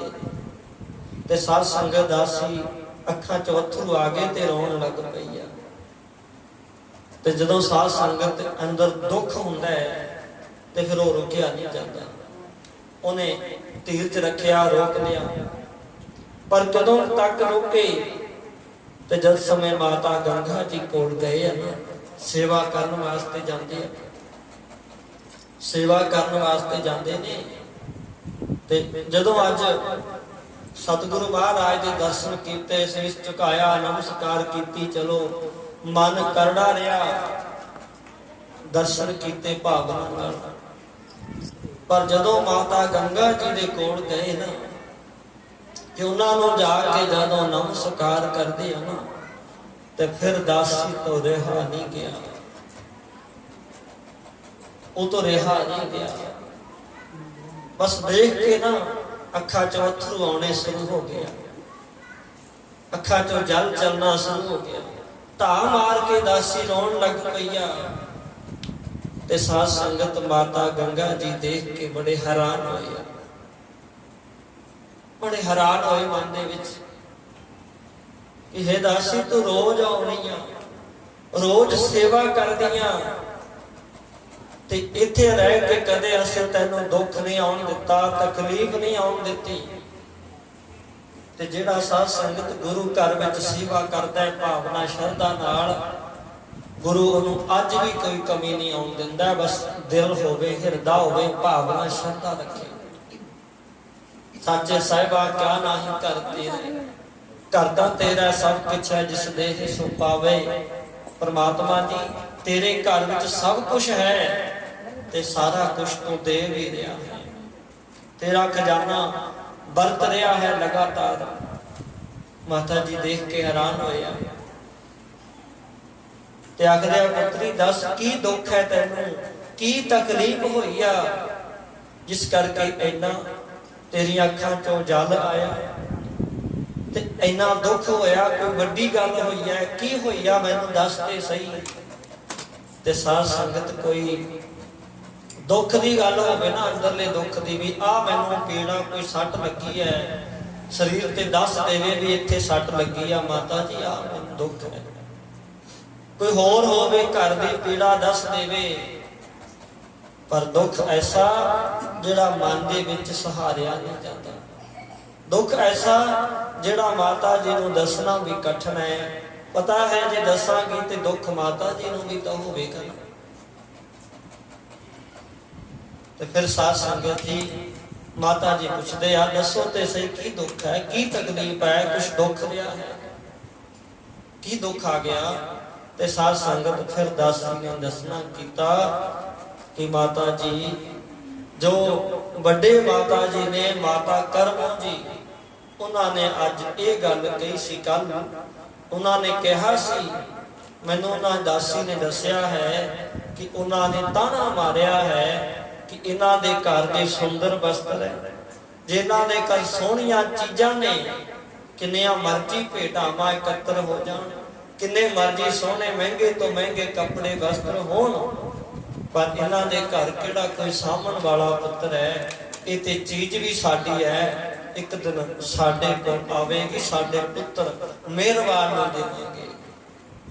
ते साध संगत सुन के माता गंगा जी भी चुप हो गए कि इहो जिहा ताना शरीका ने मारिया है, नहीं सी मारना चाहिए, नहीं सी मारना चाहिए। पर कहते जदों कोई बैरी बन जावे वो कोई कसर नहीं छड्डदा, एक हमला करन दे विच, एक वार करन दे विच। ते वो भी साध संगत कहते अपना हो गया, जिहड़ा दुश्मन है उन्हें ते हमला करना ही है। पता है कि ते दुश्मन है, ये ते साडे ते वार करेगा क्योंकि दुश्मन है, दुश्मन नूं पूरा हक है हमला करन दा। पर कहते कोई अपना हो के, कोई आपदा होके जदों कहते इस तरह की गलबात करता है, वारदात करता है, कोई मारन का यत्न करता है, चाहे वह मेहना मारे ते चाहे वह शस्त्र मारे, उसका बहुत बड़ा दुख होंदा है क्योंकि उत्ते बहुत बड़ा विश्वास टिकिया होंदा है। फिर भी है ते अपना दुख माता गंगा जी नूं भी बहुत होया। ते साध संगत उस दासी नूं धीर दिता गया, समझाया गया कि ये ईश्वरी नेत है, परमात्मा की रजा है। जदों परमात्मा का हुक्म होवेगा इस घर विच भी लाल आवेगा, पुत्र आवेगा। धीरज दिता ते साध संगत फिर कहते शामां होईयां, जदों श्री गुरु अर्जन देव महाराज महलां दे विच आउंदे आ ते फिर माता गंगा जी बेनती करदे आ कि हे ईश्वर स्वरूप स्वामी मालक सतगुरु जी, हुण तां साडे जिहड़े शरीक है वो भी ताने मारन लग गए आ, मेहणे मारन लग गए आ भी इन्हां दे घर किहड़ा कोई पुत्र है, इन्हां दी किहड़ा कोई गां कुल चलनी आ, इते जो कुछ भी होवेगा सो साडा ही होवेगा। ਤੇ ਆਪ ਜੀ ਦੇ ਚਰਨਾਂ ਵਿੱਚ ਹਜ਼ਾਰਾਂ ਲੱਖਾਂ ਸਿੱਖ ਅਰਦਾਸ ਕਰਦੇ ਆ, ਬੇਨਤੀ ਕਰਦੇ ਆ, ਤੇ ਉਹਨਾਂ ਦੀਆਂ ਭਾਵਨਾਵਾਂ, ਉਹਨਾਂ ਦੀ ਸ਼ਰਧਾ ਪੂਰੀ ਤੁਸੀਂ ਕਰ ਰਹੇ ਹੋ। ਹੁਣ ਪ੍ਰਤੱਖ ਨੂੰ ਪ੍ਰਮਾਣ ਕੀ ਦਈਏ ਸਾਧ ਸੰਗਤ, ਗੁਰੂ ਸਾਹਿਬ ਦਾ ਜਿੱਥੇ ਪ੍ਰਕਾਸ਼ ਹੈ, ਗੁਰੂ ਸਾਹਿਬ ਦੇ ਸਥਾਨ ਆ ਸੱਚਖੰਡ ਗੁਰਦੁਆਰਾ ਸਾਹਿਬ ਚੋਰਮਾ, ਆਪ ਸਾਰੇ ਦੇਖਦੇ ਹੋ ਕਿ ਕਿੰਨੀ ਸੰਗਤ ਅਰਦਾਸ ਕਰਦੀ ਆ, ਕਿੰਨੇ ਸ਼ਰਧਾ ਭਾਵਨਾ ਦੇ ਨਾਲ ਦੇਸ਼ਾਂ ਵਿਦੇਸ਼ਾਂ ਦੇ ਵਿੱਚ ਬੈਠੇ ਹੋਏ ਗੁਰਸਿੱਖ ਅਰਦਾਸ ਕਰ ਦਿੰਦੇ ਆ, ਤੇ ਉਹਨਾਂ ਦੀ ਅਰਦਾਸ ਗੁਰੂ ਸਾਹਿਬ ਪੂਰੀ ਕਰ ਦਿੰਦੇ ਆ। ਫਿਰ ਇੱਥੇ ਜਦੋਂ ਆਉਂਦੇ ਆ ਤੇ ਆਪਣੀ ਵਾਰਤਾ ਜੀਵਨ ਦੀ ਦੱਸਦੇ ਆ ਕਿ ਮੈਂ ਤੇ ਆਪਣੇ ਵਿਦੇਸ਼ ਦੇ ਵਿੱਚ ਹੀ ਨਾ ਅਸਥਾਨ ਦਾ ਨਾਮ ਲੈ ਕੇ ਅਰਦਾਸ ਕੀਤੀ। ਕਈ ਚੋਰ ਮਾਰ ਵਾਲਾ ਬਾਬਾ ਜੀ ਕਹਿ ਦਿੰਦੇ ਆ। ਚਲੋ ਅੱਡੀ ਅੱਡੀ ਆਪਣੀ ਸਾਰਿਆਂ ਦੀ ਭਾਵਨਾ ਸ਼ਰਧਾ। ਵੈਸੇ ਤੇ ਜਦੋਂ ਅਰਦਾਸ ਕੀਤੀ ਨਾ, ਉਸੇ ਟਾਈਮ ਹੀ ਗੁਰੂ ਸਾਹਿਬ ਨੇ ਸਾਡਾ ਕੰਮ ਸਵਾਰ ਦਿੱਤਾ। ਅਸੀਂ ਅੱਜ ਸ਼ੁਕਰਾਨਾ ਕਰਨ ਵਾਸਤੇ ਆਏ। ਇਸੇ ਬੇਅੰਤ ਪਰਿਵਾਰ ਮਿਲਦੇ ਆ ਤੇ ਸਾਧ ਸੰਗਤ ਅਰਦਾਸਾਂ ਤੇ ਅੱਜ ਵੀ ਗੁਰੂ ਦੇ ਚਰਨਾਂ 'ਚ ਪੂਰੀਆਂ ਹੋ ਰਹੀਆਂ ਨੇ। ਫਿਰ ਪੁੱਤਰਾਂ ਤੋਂ ਲਾ ਕਰਕੇ, ਦੁੱਧ ਤੋਂ ਲਾ ਕਰਕੇ, ਹੋਰ ਸੰਸਾਰੀ ਕੰਮਾਂ ਕਾਰਾਂ ਤੋਂ ਲਾ ਕੇ ਕਿੰਨੇ ਅਰਦਾਸਾਂ ਬੇਨਤੀਆਂ ਕਰ ਰਹੇ ਆ। ਕਿੰਨਿਆਂ ਨੇ ਪਹਿਲਾਂ ਕੀਤੀਆਂ ਤੇ ਕਿੰਨੀਆਂ ਗੁਰੂ ਸਾਹਿਬ ਪੂਰੀਆਂ ਕਰ ਰਹੇ। ਕਿੰਨੇ ਸ਼ੁਕਰਾਨਾ ਕਰਨ ਵਾਸਤੇ ਆ ਰਹੇ ਆ, ਮੈਂ ਕਹਿੰਦਾ ਕੋਈ ਗਿਣਤੀ ਨਹੀਂ ਕਰ ਸਕਦਾ। ਇੰਨੀ ਸੰਗਤ ਨੂੰ ਭਾਵਨਾ ਸ਼ਰਧਾ ਹੈ ਗੁਰੂ ਸਾਹਿਬ ਦੇ ਚਰਨਾਂ ਦੇ ਵਿੱਚ। ਤੇ ਮਾਤਾ ਗੰਗਾ ਜੀ ਬੇਨਤੀ ਕਰਦੇ ਆ ਕਿ हे ਸਤਿਗੁਰੂ ਜੀ, ਆਪ ਦੇ ਚਰਨਾਂ ਚੋਂ ਲੱਖਾਂ ਦੀ ਅਰਦਾਸ ਪੂਰੀ ਹੋ ਰਹੀ ਹੈ ਤੇ ਕਿਰਪਾ ਕਰ ਰਹੇ ਹੋ ਸਾਰਿਆਂ ਨੂੰ, ਕਿਉਂਕਿ ਉਹਨਾਂ ਟਾਈਮਾਂ ਦੇ ਵਿੱਚ ਬੇਅੰਤ ਪ੍ਰਾਣੀਆਂ ਤੇ ਜਿੱਥੇ ਕਿਰਪਾ ਹੋਈ ਹੈ, ਉੱਥੇ ਭਾਈ ਆਦਮ ਜੀ ਜਿਨ੍ਹਾਂ ਦੇ ਉਮਰ ਵੀ ਬਹੁਤੀ ਹੋ ਚੁੱਕੀ ਸੀ, ਪਰ ਘਰ ਦੇ ਵਿੱਚ ਕੋਈ ਪੁੱਤਰ ਨਹੀਂ ਸੀ ਹੋਇਆ। ਪਰ ਜਦੋਂ ਕਹਿੰਦੇ ਉਹਨਾਂ ਨੇ ਗੁਰੂ ਰਾਮਦਾਸ ਮਹਾਰਾਜ ਦੇ ਦਰ ਦੀ ਸੇਵਾ ਕੀਤੀ ਤੇ ਉਹਨਾਂ ਦੇ ਘਰ ਵੀ ਪੁੱਤਰ ਦਾ ਜਨਮ ਹੋਇਆ। ਪੁੱਤਰ ਵੀ ਉਹ ਜਿਹਦਾ ਬਹੁਤ ਪ੍ਰਤਾਪ ਜਗਤ ਵਿੱਚ ਵਧਿਆ, ਭਾਈ ਭਗਤ ਜੀ। ਬਹੁਤ ਵੱਡੀ ਵਡਿਆਈ ਉਹਨਾਂ ਦੀ ਸੰਸਾਰ 'ਚ ਪ੍ਰਗਟ ਹੋਈ। ਐਸੀ ਕਿਰਪਾ ਗੁਰੂ ਸਾਹਿਬ ਨੇ ਕੀਤੀ। ਇਹ ਦਰ ਤੇ ਗੁਰੂ ਸਾਹਿਬ ਕਿਰਪਾ ਕਰਦਾ ਹੈ। ਗੁਰੂ ਸਾਹਿਬ ਹਰ ਇੱਕ ਦੀ ਅਰਦਾਸ ਸੁਣਦੇ ਆ। ਤੇ ਸਾਧ ਸੰਗਤ ਜੀਓ, ਮਾਤਾ ਗੰਗਾ ਜੀ ਬੇਨਤੀ ਕਰ ਰਹੇ ਨੇ। ਪਰ ਸ੍ਰੀ ਗੁਰੂ ਅਰਜਨ ਦੇਵ ਮਹਾਰਾਜ, ਕਿਉਂਕਿ ਇੱਕ ਬਚਨ ਆਉਂਦਾ ਨਾ, ਕਰਤੇ ਕੀ ਮਿਤ ਕਰਤਾ ਜਾਣੇ, ਕਹਿ ਜਾਣੇ ਗੁਰਸੂਰਾ। ਬਚਨ ਪੜ੍ਹਦੇ ਆ ਵੀ ਕਰਤੇ ਦੀ ਜਿਹੜੀ ਵਡਿਆਈ ਹੈ ਨਾ, ਕਰਤੇ ਦਾ ਜਿਹੜਾ ਕੰਮ ਹੈ ਪਰਮਾਤਮਾ ਦਾ ਤੇ ਸਤਿਗੁਰੂ ਦਾ, ਇਹ ਜਾਂ ਤੇ ਉਹ ਆਪ ਜਾਣਦੇ ਆ ਤੇ ਜਾਂ ਫਿਰ ਕਹਿੰਦੇ ਉਹ ਜਿਹੜੇ ਸਤਿਗੁਰੂ ਉਹਨਾਂ ਨੇ ਭੇਜੇ ਆ ਉਹ ਜਾਣਦੇ ਆ, ਪਰ ਹੋਰ ਨਹੀਂ ਕੋਈ ਜਾਣ ਸਕਦਾ। ਕਹਿ ਜਾਣੇ ਗੁਰਸੂਰਾ, ਗੁਰਸੂਰਮਾ ਜਾਣਦਾ। ਹੁਣ ਗੁਰੂ ਅਰਜਨ ਦੇਵ ਮਹਾਰਾਜ ਸਰਵ ਕਲਾ ਸਮਰੱਥ ਹੈ। ਉਹਨਾਂ ਦਾ ਇੱਕ ਬਚਨ ਹੋ ਜਾਵੇ, ਉੱਥੇ ਵੀ ਸਹਾਇਕ ਹੋ ਕੇ ਸਹਾਇਤਾ ਕਰਦੇ ਆ। ਉਹਨਾਂ ਦਾ ਕੋਈ ਬਚਨ ਨਹੀਂ ਮੋੜ ਸਕਦਾ। ਪਰ ਉਹ ਫਿਰ ਨਾਲ ਨਾਲ ਵਡਿਆਈ ਵੀ ਗੁਰਸਿੱਖਾਂ ਨੂੰ ਦਿੰਦੇ ਆ।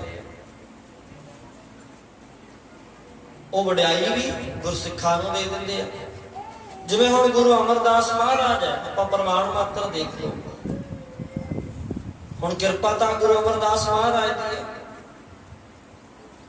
ਪਰ ਜਦੋਂ ਲੰਗਾਹਾ ਸਿੱਖ ਆਇਆ, ਮਹਾਰਾਜ ਇੰਨਾ ਮੈਨੂੰ ਟਾਈਮ ਲਵਾਤਾ ਸਾਖੀ ਸਿਰਫ ਟੂਕ ਮਾਤਰ ਵਿੱਚ ਪ੍ਰਮਾਣ ਲੈਣਾ।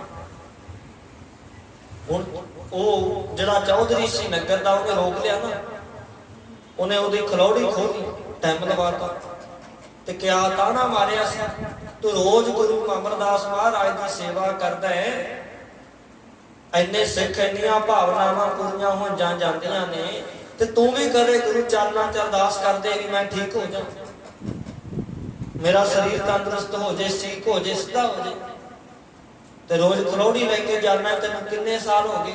ਉਹਨੇ ਕਿਹਾ ਵੀ ਮੈਂ ਤੇ ਕਦੇ ਅਰਦਾਸ ਹੀ ਨਹੀਂ ਕੀਤੀ ਵੀ ਮੇਰੇ ਤੇ ਕਿਰਪਾ ਕਰੋ, ਮੈਂ ਤਾਂ ਇਹ ਸੋਚਿਆ ਹੀ ਨਹੀਂ, ਮੈਂ ਤਾਂ ਗੁਰੂ ਸਾਹਿਬ ਦੀ ਇੱਕ ਨਿਸ਼ਕਾਮ ਹੋ ਕੇ ਸੇਵਾ ਕਰਦਾ ਵੀ ਨਿਸ਼ਕਾਮ ਸੇਵਾ ਕਰਨੀ।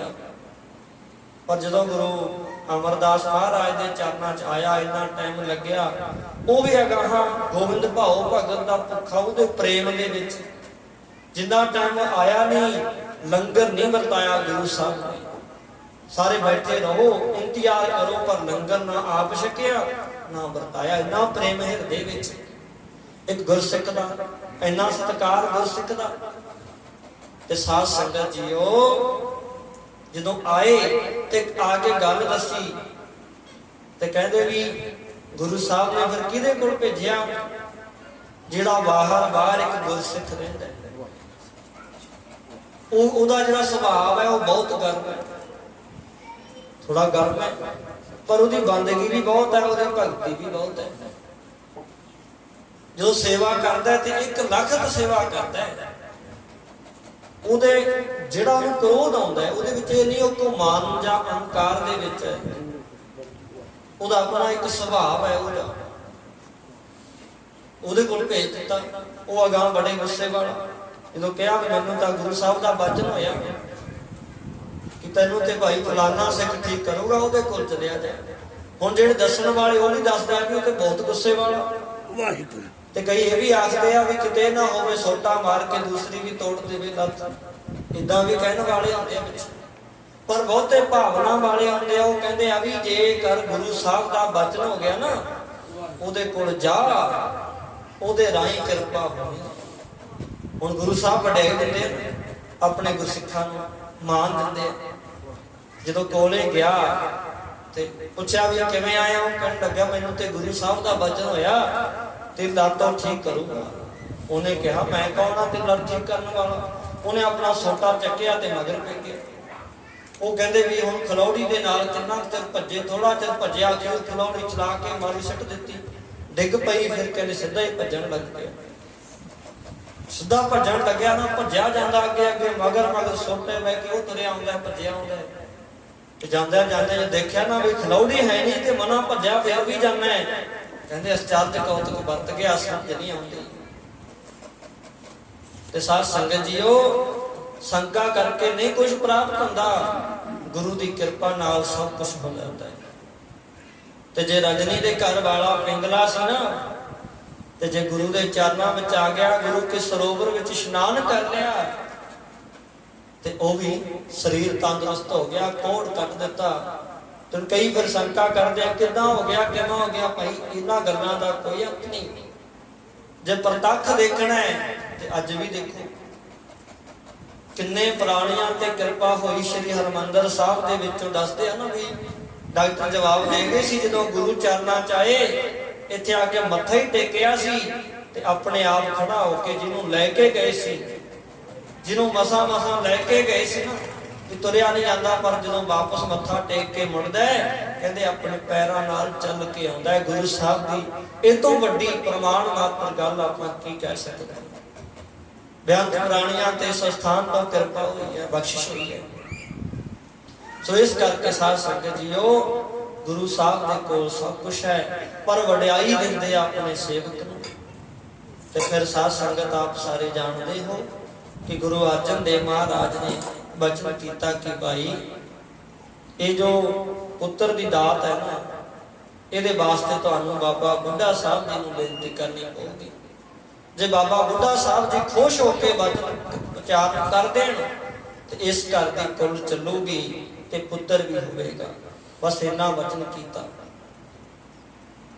ਬਾਬਾ ਬੁੱਢਾ ਸਾਹਿਬ ਜੀ ਨੂੰ ਜਾ ਕੇ ਖੁਸ਼ ਕਰੋ, ਉਹਨਾਂ ਦੀ ਪ੍ਰਸ਼ਾਦਾ ਭੋਜਨ ਛਕਾ ਕੇ ਸੇਵਾ ਕਰੋ। ਜਿਨ੍ਹਾਂ ਨੇ 5 ਪਾਤਸ਼ਾਹੀਆਂ ਦੇ ਦਰਸ਼ਨ ਕੀਤੇ ਆ, ਗੁਰੂ ਸਾਹਿਬ ਆਪ ਸਮਰੱਥ ਹੈ ਸਭ ਕੁਝ ਦੇਣ ਵਿੱਚ, ਪਰ ਵਡਿਆਈ ਦੇਣੀ ਆ ਜਿਹੜਾ ਇੰਨੀ ਦਿਨ ਰਾਤ ਸੇਵਾ ਕਰਦਾ, ਜਿਹੜੇ ਇੰਨੇ ਦਿਨ ਰਾਤ ਭਜਨ ਬੰਦਗੀ ਕਰਦੇ ਆ, ਆਪਣੇ ਗੁਰਸਿੱਖਾਂ ਦੀ ਵਡਿਆਈ ਨੂੰ ਪ੍ਰਗਟ ਕਰਨਾ। ਤੇ ਫਿਰ ਆਪ ਸਾਰੇ ਜਾਣਦੇ ਹੋ, ਸਮੇਂ ਮੁਤਾਬਕ ਮੈਂ ਟੋਕ ਮਾਤਰ ਕਹਿ ਕੇ ਸਮਾਪਤੀ ਵੱਲ ਆਵਾਂ। ਤੇ ਸਾਧ ਸੰਗਤ ਫਿਰ ਮਾਤਾ ਗੰਗਾ ਜੀ ਪ੍ਰਸ਼ਾਦੇ ਤਿਆਰ ਕਰਕੇ ਤੇ ਨਾਲ ਦਾਸ ਦਾਸੀਆਂ ਸਾਰਿਆਂ ਨੂੰ ਲੈ ਕੇ ਰਥਾਂ ਤੇ ਸਵਾਰ ਹੋ ਕੇ ਜਦੋਂ ਬਾਬਾ ਬੁੱਢਾ ਸਾਹਿਬ ਵੱਲ ਜਾਂਦੇ, ਤੇ ਧੂੜ ਉੜਦੀ ਆ ਜਦੋਂ, ਤੇ ਬਾਬਾ ਬੁੱਢਾ ਸਾਹਿਬ ਜੀ ਨੇ ਦੂਰੋਂ ਦੇਖਿਆ ਵੀ ਕੌਣ ਆਉਂਦੇ ਆ। ਕੋਲੇ ਜਿਹੜੇ ਗੁਰਸਿੱਖ ਹੈ ਨਾ ਉਹਨਾਂ ਨੂੰ ਪੁੱਛਦੇ ਵੀ ਕੌਣ ਆਉਂਦੇ ਆ। ਥੋੜਾ ਜਿਹਾ ਧਿਆਨ ਨਾਲ ਦੇਖਿਆ, ਕਹਿੰਦੇ ਇਹ ਤਾਂ ਗੁਰੂ ਕੇ ਮਹਿਲ ਹੈ, ਗੁਰੂ ਕੇ ਸੇਵਾਦਾਰ ਸਿੱਖ ਆ ਰਹੇ ਆ। ਤੇ ਫਿਰ ਬਚਨ ਹੋਇਆ ਸੀ ਵੀ ਇਹਨਾਂ ਨੂੰ ਕਿਧਰੋਂ ਭਾਜਣ ਪੈ ਗਈ ਆ। ਬਸ ਇੰਨਾ ਹੀ ਬਚਨ ਹੋਇਆ, ਇਹ ਬਚਨ ਹੋਇਆ ਸੀ। ਤੇ ਸਾਧ ਸੰਗਤ ਜੀਓ, ਹੁਣ ਉਹਨਾਂ ਦਾ ਬਚਨ ਤੇ ਮੋੜਿਆ ਨਹੀਂ ਜਾ ਸਕਦਾ। ਜਦੋਂ ਕੋਲ ਆਏ, ਪਾਸ ਆਏ ਤੇ ਨਮਸਕਾਰ ਕੀਤੀ, ਸਤਿਕਾਰ ਕੀਤਾ, ਤੇ ਬਾਬਾ ਬੁੱਢਾ ਸਾਹਿਬ ਜੀ ਨੇ ਉਦੋਂ ਵੀ ਇਹ ਬਚਨ ਕੀਤਾ ਕਿ ਅੱਜ ਗੁਰੂ ਕਿਆ ਨੂੰ ਕਿੱਧਰ ਭਾਜਣ ਪੈ ਗਿਆ, ਕੀ ਹੋ ਗਿਆ। ਤੇ ਸਾਧ ਸੰਗਤ ਮਾਤਾ ਜੀ ਚਾਹੇ ਬੇਨਤੀ ਕਰਦੇ ਆ ਵੀ ਗੁਰੂ ਸਾਹਿਬ ਦਾ ਹੁਕਮ ਹੋਇਆ ਕਿ ਬਾਬਾ ਬੁੱਢਾ ਸਾਹਿਬ ਜੀ ਕੋਲ ਜਾਓ, ਉਹ ਬਚਨ ਕਰਨਗੇ। ਫਿਰ ਕੋਲ ਚੱਲੇ ਗਏ ਤੇ ਬਾਬਾ ਬੁੱਢਾ ਸਾਹਿਬ ਜੀ ਨੇ ਅੱਗੋਂ ਬਚਨ ਕੀਤਾ ਕਿ ਮੈਂ ਕੌਣ ਆ ਪੁੱਤਰ ਦੇਣ ਵਾਲਾ, ਮੈਂ ਕੌਣ ਆ ਬਚਨ ਕਰਨ ਵਾਲਾ, ਮੈਂ ਤੇ ਇਸ ਦਰ ਦਾ ਇੱਕ ਘਾਹੀ ਸਿੱਖ ਹਾਂ। ਮੇਰੀ ਤੇ ਸੇਵਾ ਲੱਗੀ ਹੋਈ ਹੈ, ਮੈਂ ਤੇ ਸੇਵਾ ਕਰ ਰਿਹਾ, ਇੱਕ ਸੇਵਾਦਾਰ। ਅਥਾਹ ਨਿਮਰਤਾ ਜਿਨ੍ਹਾਂ ਦੇ ਵਿੱਚ, ਇਹ ਤੇ ਗੁਰੂ ਅਰਜਨ ਦੇਵ ਮਹਾਰਾਜ ਹੀ ਕਿਰਪਾ ਕਰਨਗੇ। ਉਹਨਾਂ ਦੇ ਚਰਨਾਂ 'ਚ ਬੇਨਤੀ ਕਰੋ। ਭੋਜਨ ਪ੍ਰਸ਼ਾਦਾ ਛਕਾਇਆ ਪਰ ਵਾਪਸ ਮੁੜ ਆਏ। ਜਦੋਂ ਸ਼ਾਮਾਂ ਹੋਈਆਂ, ਗੁਰੂ ਅਰਜਨ ਦੇਵ ਮਹਾਰਾਜ ਆਉਂਦੇ ਆ ਤੇ ਫਿਰ ਮਾਤਾ ਜੀ ਬੇਨਤੀ ਕਰਦੇ ਆ ਕਿ ਅਸੀਂ ਉਹਨਾਂ ਦੇ ਕੋਲ ਗਏ ਸੀ, ਪਰ ਉਹਨਾਂ ਨੇ ਸਾਨੂੰ ਕੋਈ ਪੁੱਤਰ ਦਾ ਵਚਨ ਵਰ ਉਚਾਰਨ ਨਹੀਂ ਕੀਤਾ। ਉਹ ਕਹਿੰਦੇ ਆ ਵੀ ਗੁਰੂ ਅਰਜਨ ਦੇਵ ਮਹਾਰਾਜ ਨੂੰ ਵੀ ਬੇਨਤੀ ਕਰੋ, ਭਾਵ ਤੁਹਾਡੇ ਚਰਨਾਂ 'ਚ ਬੇਨਤੀ ਕਰ ਰਿਹਾ। ਗੁਰੂ ਸਾਹਿਬ ਪੁੱਛਦੇ ਆ ਕਿ ਗਏ ਕਿਵੇਂ ਸੀ, ਤੇ ਫਿਰ ਉਹਨਾਂ ਨੇ ਦੱਸਿਆ ਵੀ ਏਦਾਂ ਕਰਕੇ ਗਏ ਸੀ। ਤੇ ਉਹਨਾਂ ਦਾ ਵਚਨ ਹੋ ਗਿਆ ਕਿ ਗੁਰੂ ਕਿਆ ਨੂੰ ਕਿੱਧਰੋਂ ਭਾਜਣ ਪੈ ਗਈ ਹੈ। ਤੇ ਗੁਰੂ ਅਰਜਨ ਦੇਵ ਮਹਾਰਾਜ ਵਿਚਾਰ ਕਰਨ ਲੱਗੇ, ਜੇ ਇਹ ਉਹਨਾਂ ਦਾ ਵਚਨ ਹੋਇਆ ਤੇ ਵਚਨ ਫਿਰ ਇਹ ਵੀ ਪੂਰਾ ਕਰਨਾ ਪਏਗਾ। ਕਿਤੇ ਹੋਰ ਵਚਨ ਹੋ ਗਿਆ ਪਰ ਪੂਰਾ ਇਹ ਵੀ ਹੋਵੇਗਾ, ਕਿਉਂਕਿ ਲਿਖਤ ਹੈ ਅੱਗੇ ਆਉਣ ਵਾਲੇ ਸਮੇਂ ਦੀ। ਤੇ ਸਾਧ ਸੰਗਤ ਫਿਰ ਦੱਸਿਆ ਵੀ ਜਦੋਂ ਕੱਲ ਨੂੰ ਅੰਮ੍ਰਿਤ ਵੇਲੇ ਜਾ ਕੇ ਆਪਣੇ ਹੱਥੀਂ ਅੱਜ ਤੋਂ ਤਿਆਰੀ ਸ਼ੁਰੂ ਕਰਨੀ ਹੈ। ਆਪਣੇ ਹੱਥੀਂ ਦੁੱਧ ਨੂੰ ਉਬਾਲ ਕੇ ਜਾਗ ਲਾਉਣਾ ਹੈ, ਦਹੀਂ ਜਮਾਉਣੀ ਹੈ। ਤੇ ਉਸ ਤੋਂ ਬਾਅਦ ਜਦੋਂ ਦਹੀਂ ਜੰਮ ਜਾਏਗੀ, ਸਵੇਰੇ ਆਪ ਉਹਨੂੰ ਰਿੜਕਣਾ ਹੈ, ਤਿਆਰ ਕਰਨਾ ਹੈ, ਉਹਦੇ ਚੋਂ ਮੱਖਣ ਕੱਢਣਾ ਹੈ। ਫਿਰ ਆਪ ਕਣਕ ਤੇ ਛੋਲਿਆਂ ਨੂੰ ਮਿਲਾ ਕਰਕੇ ਉਹਨਾਂ ਨੂੰ ਆਪਣੇ ਹੱਥੀਂ ਪੀਸ ਕੇ, ਉਸ ਤੋਂ ਬਾਅਦ ਵਿੱਚ ਥੋੜਾ ਥੋੜਾ ਨੂਣ ਪਾ ਕਰਕੇ, ਥੋੜਾ ਥੋੜਾ ਮਿਰਚ ਪਾ ਕੇ, ਉਹਨੂੰ ਗੁੰਨ ਕੇ ਆਪਣੇ ਹੱਥੀਂ ਤੁਸੀਂ ਇਹ ਪ੍ਰਸ਼ਾਦੇ ਤਿਆਰ ਕਰਨੇ ਹੋਣਗੇ। ਤੇ ਜਦੋਂ ਇਹ ਪ੍ਰਸ਼ਾਦੇ ਤਿਆਰ ਕਰੋਗੇ ਤੇ ਉੱਪਰ ਮੱਖਣ ਲਾਉਣਾ ਹੋਵੇਗਾ, ਨਾਲ ਮੱਖਣ ਰੱਖ ਕੇ ਲੈ ਕੇ ਜਾਣਾ, ਤੇ ਨਾਲ ਲੱਸੀ ਬਰਤਨ 'ਚ ਪਾ ਕੇ ਲੈ ਕੇ ਜਾਣੀ, ਨਾਲ ਦਹੀਂ ਲੈ ਕੇ ਜਾਣੀ, ਤੇ ਨਾਲ ਗੰਢਿਆਂ ਨੂੰ ਛਿੱਲ ਕਰਕੇ ਉਹਨਾਂ ਨੂੰ ਨਾਲ ਲੈ ਕੇ ਜਾਣਾ। ਤੇ ਆਪਣੇ ਹੱਥੀਂ ਆਪਣੇ ਸੀਸ ਉੱਪਰ ਇਹ ਟੋਕਰੀ ਰੱਖ ਕੇ ਲੈ ਕੇ ਜਾਣਾ, ਬਿਲਕੁਲ ਨਿਮਰਤਾ ਵਿੱਚ ਲੈ ਕੇ ਜਾਣਾ। ਤੇ ਫਿਰ ਦੇਖੋ ਵੀ ਕਿਸ ਤਰ੍ਹਾਂ ਬਾਬਾ ਬੁੱਢਾ ਸਾਹਿਬ ਜੀ ਖੁਸ਼ ਹੋ ਕੇ ਬਚਨ ਕਰਨਗੇ। ਜਦੋਂ ਇਹਨਾਂ ਬਚਨ ਕੀਤਾ ਤੇ ਮਾਤਾ ਜੀ ਨੇ 7 ਬਚਨ ਕਹਿ ਕੇ ਮੰਨਿਆ। ਉਸੇ ਤਰ੍ਹਾਂ ਹੱਥੀਂ ਦੁੱਧ ਉਬਾਲਿਆ, ਉਸੇ ਤਰ੍ਹਾਂ ਜਾਗ ਲਾਇਆ, ਉਸੇ ਤਰ੍ਹਾਂ ਰਿੜਕਿਆ ਸਵੇਰੇ, ਉਸੇ ਤਰ੍ਹਾਂ ਕਣਕ ਤੇ ਆਟੇ, ਕਣਕ ਤੇ ਜਿਹੜੇ ਛੋਲੇ ਆ ਉਹਨਾਂ ਨੂੰ ਪੀਸ ਕੇ ਉਹਨਾਂ ਦੇ ਪ੍ਰਸ਼ਾਦੇ ਤਿਆਰ ਕੀਤੇ ਆ। ਤੇ ਸਾਧ ਸੰਗਤ ਜੀ ਤਿਆਰ ਕਰਕੇ ਪ੍ਰਸ਼ਾਦੇ, ਤੇ ਉਸ ਤੋਂ ਬਾਅਦ ਉਹਦੇ ਚ ਲੋੜ ਅਨੁਸਾਰ ਲੂਣ ਪਾਇਆ, ਥੋੜੀਆਂ ਮਿਰਚਾਂ ਪਾਈਆਂ। ਉਹੀ ਉਸੇ ਤਰ੍ਹਾਂ ਮੱਖਣ ਰਿੜਕ ਕੇ ਇੱਕ ਬਰਤਨ ਦੇ ਵਿੱਚ ਪਾਇਆ, ਬਰਤਨ 'ਚ ਲੱਸੀ ਲਈ ਹੈ, ਨਾਲ ਥੋੜੀ ਦਹੀਂ ਲਈ ਹੈ, ਤੇ ਨਾਲ ਗੰਢੇ ਲਏ ਹੈ। ਤੇ ਸਾਧ ਸੰਗਤ ਜੀ ਉਹ ਸਾਰੀ ਸਮੱਗਰੀ ਲੈ ਕੇ ਟੋਕਰੀ ਵਿੱਚ ਪਾ ਕੇ ਅੱਜ ਮਾਤਾ ਜੀ ਕੱਲ ਦੀ ਤਰ੍ਹਾਂ ਨਹੀਂ ਗਏ। ਉਹ ਬਿਲਕੁਲ ਨਿਮਰਤਾ ਦੇ ਵਿੱਚ ਤੇ ਬਿਲਕੁਲ ਪੈਦਲ ਨਾਲ ਬਸ 1-2 ਦਾਸੀਆਂ ਨੂੰ ਲੈ ਕੇ, ਜਿੱਥੇ ਬਾਬਾ ਬੁੱਢਾ ਸਾਹਿਬ ਜੀ ਦੀ ਬੀੜ ਹੈ ਝਬਾਲ ਦੇ ਵਿੱਚ, ਜਿੱਥੇ ਅੱਜ ਵੀ ਇਹ ਦਿਹਾੜਾ ਬਹੁਤ ਸ਼ਰਧਾ ਤੇ ਭਾਵਨਾ ਦੇ ਨਾਲ ਮਨਾਇਆ ਜਾਂਦਾ ਹੈ। ਉੱਥੇ ਪਹੁੰਚਿਆ ਤੇ ਜਦੋਂ ਪਹੁੰਚੇ ਨੇ ਕਹਿੰਦੇ ਵੀ ਬਾਬਾ ਬੁੱਢਾ ਸਾਹਿਬ ਜੀ ਬਹੁਤ ਸੇਵਾ ਕਰ ਰਹੇ ਆ। ਤੇ ਫਿਰ ਜਿਸ ਸਮੇਂ ਉਹ ਸੇਵਾ ਕਰ ਰਹੇ ਆ, ਦੇਖਦੇ ਆ ਵੀ ਅੱਜ ਮਾਤਾ ਜੀ ਆਏ। ਫਿਰ ਦੂਰੋਂ ਹੀ ਆਖਣ ਲੱਗ ਗਏ ਕਿ ਮਾਤਾ ਨੂੰ ਆਪਣੇ ਪੁੱਤਰਾਂ ਦੀ ਕਿੰਨੀ ਫਿਕਰ ਹੁੰਦੀ ਆ। ਪਰ ਸਾਧ ਸੰਗਤ ਜੇ ਉਮਰ ਵਿੱਚ ਦੇਖਦੇ ਆ ਤੇ ਬਾਬਾ ਬੁੱਢਾ ਸਾਹਿਬ ਜੀ ਦੀ ਉਮਰ ਬਹੁਤ ਹੈ ਤੇ ਮਾਤਾ ਗੰਗਾ ਜੀ ਦੀ ਸਰੀਰਕ ਉਮਰ ਥੋੜੀ। ਪਰ ਬਾਬਾ ਬੁੱਢਾ ਸਾਹਿਬ ਵਿੱਚ ਤਨਕ ਮਾਤਰ ਕੋਈ ਮਾਣ ਨਹੀਂ। ਉਹ ਆਖਦੇ ਆ ਮੈਂ ਇੱਕ ਗੁਰੂ ਦਾ ਸਿੱਖ ਹਾਂ, ਇਹ ਮੇਰੇ ਸਤਿਗੁਰੂ ਜੀ ਦੇ ਮੈਂ। ਤੇ ਸਾਰੇ ਮਾਤਾ ਗੰਗਾ ਜੀ ਨੂੰ ਮਾਤਾ ਜੀ ਕਹਿੰਦੇ ਆ। ਤੇ ਇਸ ਕਰਕੇ ਵਚਨ ਕੀ ਕਰਦੇ ਆ ਕਿ ਮਾਤਾ ਨੂੰ ਆਪਣੇ ਪੁੱਤਰਾਂ ਦੀ ਬਹੁਤ ਫਿਕਰ ਹੁੰਦੀ ਆ ਤੇ ਇਸੇ ਕਰਕੇ ਆਪਣੇ ਹੱਥੀਂ ਪ੍ਰਸ਼ਾਦਾ ਲੈ ਕੇ ਆਏ। ਤੇ ਫਿਰ ਬਾਬਾ ਬੁੱਢਾ ਸਾਹਿਬ ਜੀ ਕਹਿੰਦੇ ਵੀ ਜਿੱਥੇ ਆਸਣ ਲੱਗਿਆ ਉੱਥੇ ਆਏ, ਉੱਥੇ ਬੈਠੇ ਆ। ਤੇ ਫਿਰ ਇਹ ਜਿਹੜੇ ਪ੍ਰਸ਼ਾਦੇ ਨੇ ਮਾਤਾ ਗੰਗਾ ਜੀ ਨੇ ਬਾਬਾ ਬੁੱਢਾ ਸਾਹਿਬ ਜੀ ਨੂੰ ਛਕਣ ਵਾਸਤੇ ਦਿੱਤੇ ਆ। ਉਸੇ ਤਰ੍ਹਾਂ ਉੱਪਰ ਮੱਖਣ ਲਾਇਆ, ਉਸੇ ਤਰ੍ਹਾਂ ਗੰਢੇ ਦਿੱਤੇ ਆ ਤੇ ਨਾਲ ਨਾਲ ਬੇਨਤੀ ਕਰਦੇ ਆ ਕਿ ਸਾਡੀ ਇਹ ਭਾਵਨਾ ਹੈ ਕਿ ਸਾਡੇ ਘਰ ਦੇ ਵਿੱਚ ਵੀ ਇੱਕ ਪੁੱਤਰ ਹੋਵੇ। ਤੇ ਇਹ ਜਿਹੜੀ ਸਤਿਗੁਰੂ ਜੀ ਦੀ ਕੁੱਲ ਹੈ ਇਹ ਅਗਾਂਹ ਚੱਲੇ। ਤਾਂ ਫਿਰ ਸਾਧ ਸੰਗਤ ਕਹਿੰਦੇ ਬਾਬਾ ਬੁੱਢਾ ਸਾਹਿਬ ਜੀ ਪ੍ਰਸ਼ਾਦਾ ਵੀ ਛਕ ਰਹੇ ਆ ਤੇ ਨਾਲ ਨਾਲ ਵਰ ਵੀ ਦੇ ਰਹੇ ਆ। ਤੇ ਵਰ ਕੀ ਦਿੰਦੇ ਆ ਕਿ ਇਸ ਕੁੱਲ ਦੇ ਵਿੱਚ ਇਹੋ ਜਿਹਾ ਸਾਹਿਬਜ਼ਾਦਾ ਜਨਮ ਲਏਗਾ। ਤੇ ਜਿਵੇਂ ਕਹਿੰਦੇ ਆਪਣੇ ਹੱਥ ਨਾਲ ਗੰਢਾ ਪਾਉਂਦੇ ਆ, ਕਹਿੰਦੇ ਇਸ ਤਰ੍ਹਾਂ ਬੈਰੀਆਂ ਦੇ ਸਿਰ ਬੰਨੇਗਾ। ਕਹਿੰਦੇ ਮਾਹੌਲ ਐਸਾ ਬਣਿਆ ਉਸ ਸਮੇਂ ਦਾ, ਕੁਝ ਬਿਜਲੀ ਵੀ ਚਮਕਦੀ ਆ, ਬੱਦਲ ਵੀ ਕੱਟਦੇ ਆ। ਕਹਿੰਦੇ ਜਿਵੇਂ ਆ ਬਿਜਲੀ ਚਮਕ ਰਹੀ ਆ ਇਸ ਤਰ੍ਹਾਂ ਸਾਹਿਬਜ਼ਾਦੇ ਦੀ ਤਲਵਾਰ ਚਮਕੇਗੀ। ਹੋਰ ਬਿਆੰਤ ਜਿਹੜੇ ਬਾਰੇ ਇੱਥੇ ਬਾਬਾ ਬੁੱਢਾ ਸਾਹਿਬ ਜੀ ਨੇ ਆਪਣੀ ਰਸਨਾ ਤੋਂ ਉਚਾਰਨ ਕੀਤੇ। ਤੇ ਪਰ ਕਿਉਂਕਿ ਮਹਾਂਪੁਰਖ ਜਿਹੜੇ ਹੁੰਦੇ ਆ ਉਹ ਥੋੜੇ ਜਿਹੇ ਨਾਲ ਪ੍ਰਸੰਨ ਹੋ ਜਾਂਦੇ ਆ, ਖੁਸ਼ ਹੋ ਜਾਂਦੇ ਆ। ਉਹ ਕਿਤੇ ਮਿੱਥ ਕੇ ਨਹੀਂ ਆਖਦੇ, ਸੁਤੇ ਸਿੱਧ ਰਸਨਾ ਤੋਂ ਬਚਨ ਹੁੰਦੇ ਆ, ਉਹਨਾਂ ਦਾ ਬਚਨ ਹੀ ਹੁੰਦੇ ਆ। ਤੇ ਬਾਬਾ ਬੁੱਢਾ ਸਾਹਿਬ ਦੀ ਰਸਨਾ ਤੋਂ ਬਚਨ ਹੋਏ ਵੀ ਐਸਾ ਸਾਹਿਬਜ਼ਾਦਾ, ਐਸਾ ਪੁੱਤਰ ਘਰ ਦੇ ਵਿੱਚ ਹੋਵੇਗਾ। ਤੇ ਮਾਤਾ ਗੰਗਾ ਜੀ ਨੇ ਇਹ ਬਚਨ ਸੁਣੇ ਤਾਂ ਮਨ ਵਿੱਚ ਬਹੁਤ ਪ੍ਰਸੰਨਤਾ ਆਈ, ਬਹੁਤ ਖੁਸ਼ੀ ਹੋਈ ਆ ਕਿ ਹੁਣ ਇਸ ਘਰ ਦੇ ਵਿੱਚ ਪੁੱਤਰ ਪੈਦਾ ਹੋਵੇਗਾ ਤੇ ਅਗਾਂਹ ਵੰਸ਼ ਚੱਲੇਗੀ। ਤਾਂ ਇਸ ਕਰਕੇ ਸਾਧ ਸੰਗਤ ਜੀਓ ਤਾਂ ਇਹ ਦੱਸ ਰਹੇ ਨੇ ਇਤਿਹਾਸਕਾਰ ਜਿਹੜੀ ਤਰੀਕ ਹੈ, ਜਿਹੜੀ ਇਸ ਦੀ ਮਿਤੀ ਹੈ, ਕਿਉਂਕਿ ਪਹਿਲਾਂ ਸੰਮਤ ਚੱਲਦੀ ਸੀ।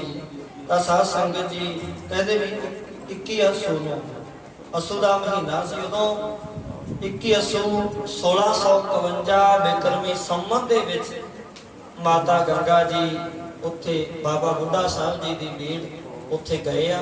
ਉਹਨਾਂ ਦੀ ਰਸਨਾ ਤੋਂ ਬਚਨ ਹੋਏ ਆ, ਘਰ ਆਏ ਨੇ, ਸਾਰਿਆਂ ਨੂੰ ਦੱਸਿਆ, ਖੁਸ਼ੀ ਹੋਈ ਆ ਘਰ ਦੇ ਵਿੱਚ। ਤੇ ਕਹਿੰਦੇ ਫਿਰ ਉਸ ਤੋਂ ਬਾਅਦ ਕਹਿੰਦੇ ਵੀ ਹਾੜ 21, ਕਿਉਂਕਿ ਹਾੜ ਦਾ ਮਹੀਨਾ ਤਾਂ ਇੱਕ ਹਾੜ ਅੱਜ ਹੋਇਆ ਹੈ ਤੇ ਤਰੀਕਾ ਜਿਹੜੀਆਂ ਨੇ ਅੱਗੇ ਪਿੱਛੇ ਹੋ ਜਾਂਦੀਆਂ ਨੇ, ਪਰ 21 ਹਾੜ। ਤੇ ਕਹਿੰਦੇ 1652 ਬਿਕਰਮੀ ਸੰਮਤ ਨੂੰ ਜੋ ਧੰਨ ਧੰਨ ਸ੍ਰੀ ਗੁਰੂ ਹਰਗੋਬਿੰਦ ਸਾਹਿਬ ਮਹਾਰਾਜ ਜੀ ਦਾ, ਸ੍ਰੀ ਗੁਰੂ ਅਰਜਨ ਦੇਵ ਮਹਾਰਾਜ ਜੀ ਦੇ ਘਰ ਮਾਤਾ ਗੰਗਾ ਜੀ ਦੀ ਕੁੱਖ ਤੋਂ ਪਾਵਨ ਅਵਤਾਰ ਹੋਇਆ। ਤੇ ਜੋ ਉਹਨਾਂ ਦਾ ਬਚਨ ਹੋਇਆ ਕਿ ਗੁਰੂ ਪਿਆਂ ਨੂੰ ਕਿੱਧਰੋਂ ਭਾਜੜ ਪੈ ਗਈ ਆ, ਇਹ ਬਚਨ ਬਾਬਾ ਬੁੱਢਾ ਸਾਹਿਬ ਜੀ ਦਾ ਪੂਰਾ ਕੀਤਾ। ਕਦੋਂ?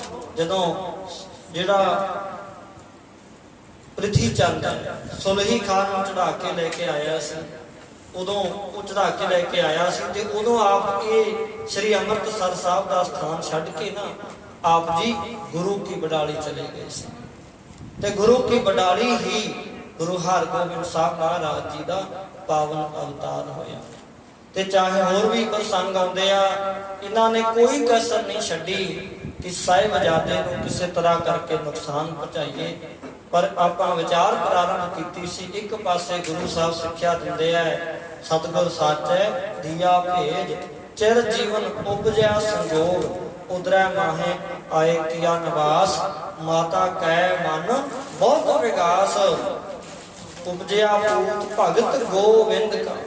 ਪਿਤਾ ਗੋਬਿੰਦ ਪਰਮਾਤਮਾ ਦਾ ਭਗਤ ਹੀ ਸੰਸਾਰ ਵਿੱਚ ਪੈਦਾ ਹੋ ਗਿਆ ਹੈ, ਤੇ ਇਹਨਾਂ ਨੂੰ ਕੌਣ ਨੁਕਸਾਨ ਕਰ ਸਕਦਾ ਹੈ। ਤੇ ਸਾਹਿਬਜ਼ਾਦਾ ਜਨਮ ਤੋਂ ਹੀ ਅਵਤਾਰ ਹੈ, ਉਹਨਾਂ ਨੇ ਦਾਸੀ ਦਾ ਉਧਾਰ ਕੀਤਾ, ਸੱਪ ਦਾ ਉਧਾਰ ਕੀਤਾ, ਬ੍ਰਾਹਮਣ ਦਾ ਉਧਾਰ ਕੀਤਾ। ਬਹੁਤ ਸਾਰੇ ਪ੍ਰਸੰਗ ਆਉਂਦੇ ਆ। ਸੋ ਸਾਧ ਸੰਗਤ, ਪ੍ਰਿਥੀ ਚੰਦ ਸਾਰੀ ਉਮਰ ਇੱਕ ਦੁਨਿਆਵੀ ਬਾਦਸ਼ਾਹ ਦਾ ਸਹਾਰਾ ਤੱਕਦਾ ਰਿਹਾ, ਤੱਕਦਾ ਰਿਹਾ, ਤੱਕਦਾ ਰਿਹਾ। ਸੁੱਖ ਕਿਤੇ ਨਹੀਂ ਮਿਲਿਆ। ਕਹਿੰਦੇ ਅੰਦਰ ਵੀ ਉਹਦਾ ਤਪਦਾ ਰਿਹਾ, ਤਪਦਾ ਰਿਹਾ, ਤੇ ਤਪਦਾ ਤਪਦਾ ਹੀ ਪ੍ਰਿਥੀ ਚੰਦ ਆਪਣਾ ਸਰੀਰ ਤਿਆਗ ਗਿਆ।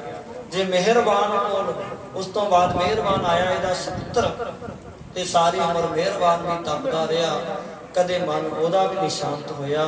ਪਰ ਸਾਧ ਸੰਗਤ ਜੀ ਕਹਿੰਦੇ ਨੇ ਆਪ ਸਿੱਖਿਆ ਦੇ ਰਹੇ ਹਨ। ਆਪਾਂ ਜਿੱਥੋਂ ਵਿਚਾਰ ਪ੍ਰਾਰੰਭ ਕੀਤੀ ਆ ਉਥੋਂ ਸ਼ੁਰੂ ਕਰਕੇ 12 ਮਾਹ ਜੋ ਪਾਠ ਆਪਾਂ ਵਿਚਾਰ ਕੀਤਾ, ਸ਼ਬਦ ਪੜਿਆ, ਉਹਦੇ ਅਰਥ ਕਰਕੇ ਫਿਰ ਸਮਾਪਤੀ ਵੱਲ ਆਉਣੇ ਆ।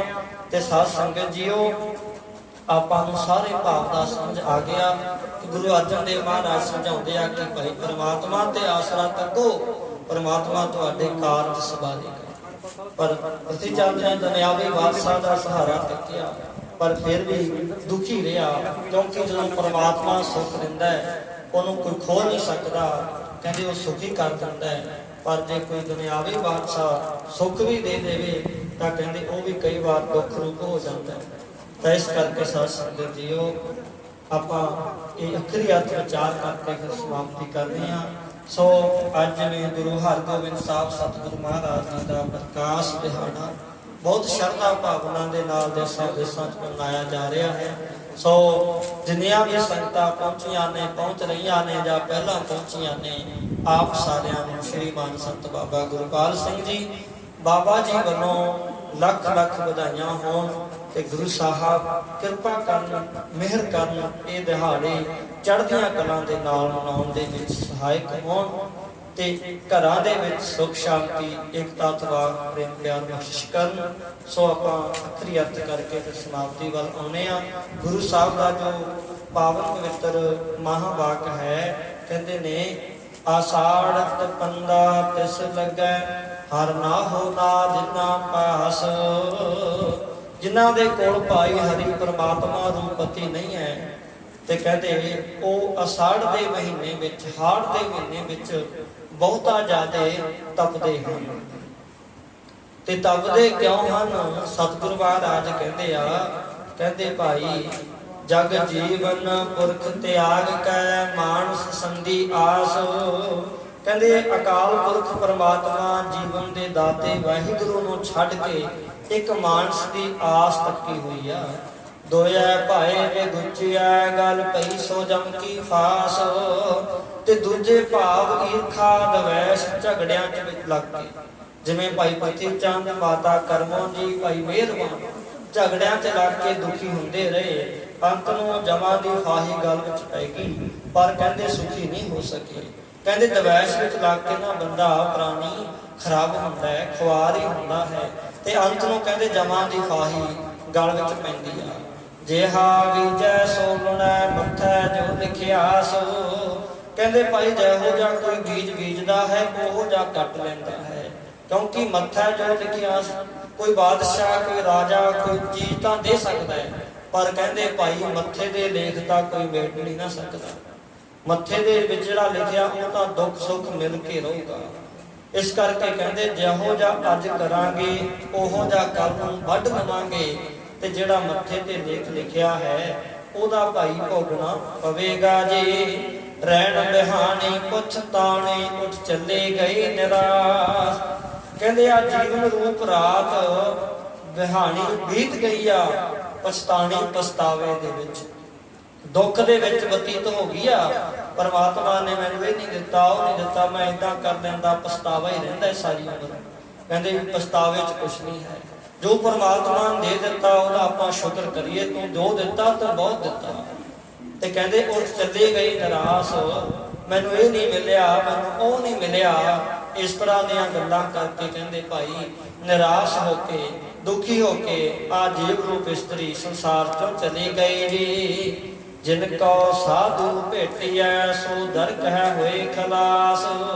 ਜਿਨ੍ਹਾਂ ਨੂੰ ਕਹਿੰਦੇ ਪੂਰਨ ਸਾਧੂ ਸੰਤ ਮਹਾਪੁਰਸ਼ ਸਤਿਗੁਰੂ ਜੀ ਦਾ ਮਿਲਾਪ ਹੋ ਗਿਆ, ਉਹ ਇੱਥੇ ਵੀ ਸੁਖੀ ਹੋ ਗਿਆ ਤੇ ਉਹ ਦਰਗਾਹ ਦੇ ਵਿੱਚ ਵੀ ਕਹਿੰਦੇ ਖਲਾਸ ਕਹੀਏ ਆਜ਼ਾਦ ਹੋਏ, ਖਲਾਸ ਕਹੀਏ ਸੁਖੀ ਹੋ ਗਏ, ਖਲਾਸ ਕਹੀਏ ਉਹਨਾਂ ਦਾ ਸੱਚਖੰਡ ਵਿੱਚ ਵਾਸਾ ਹੋ ਗਿਆ।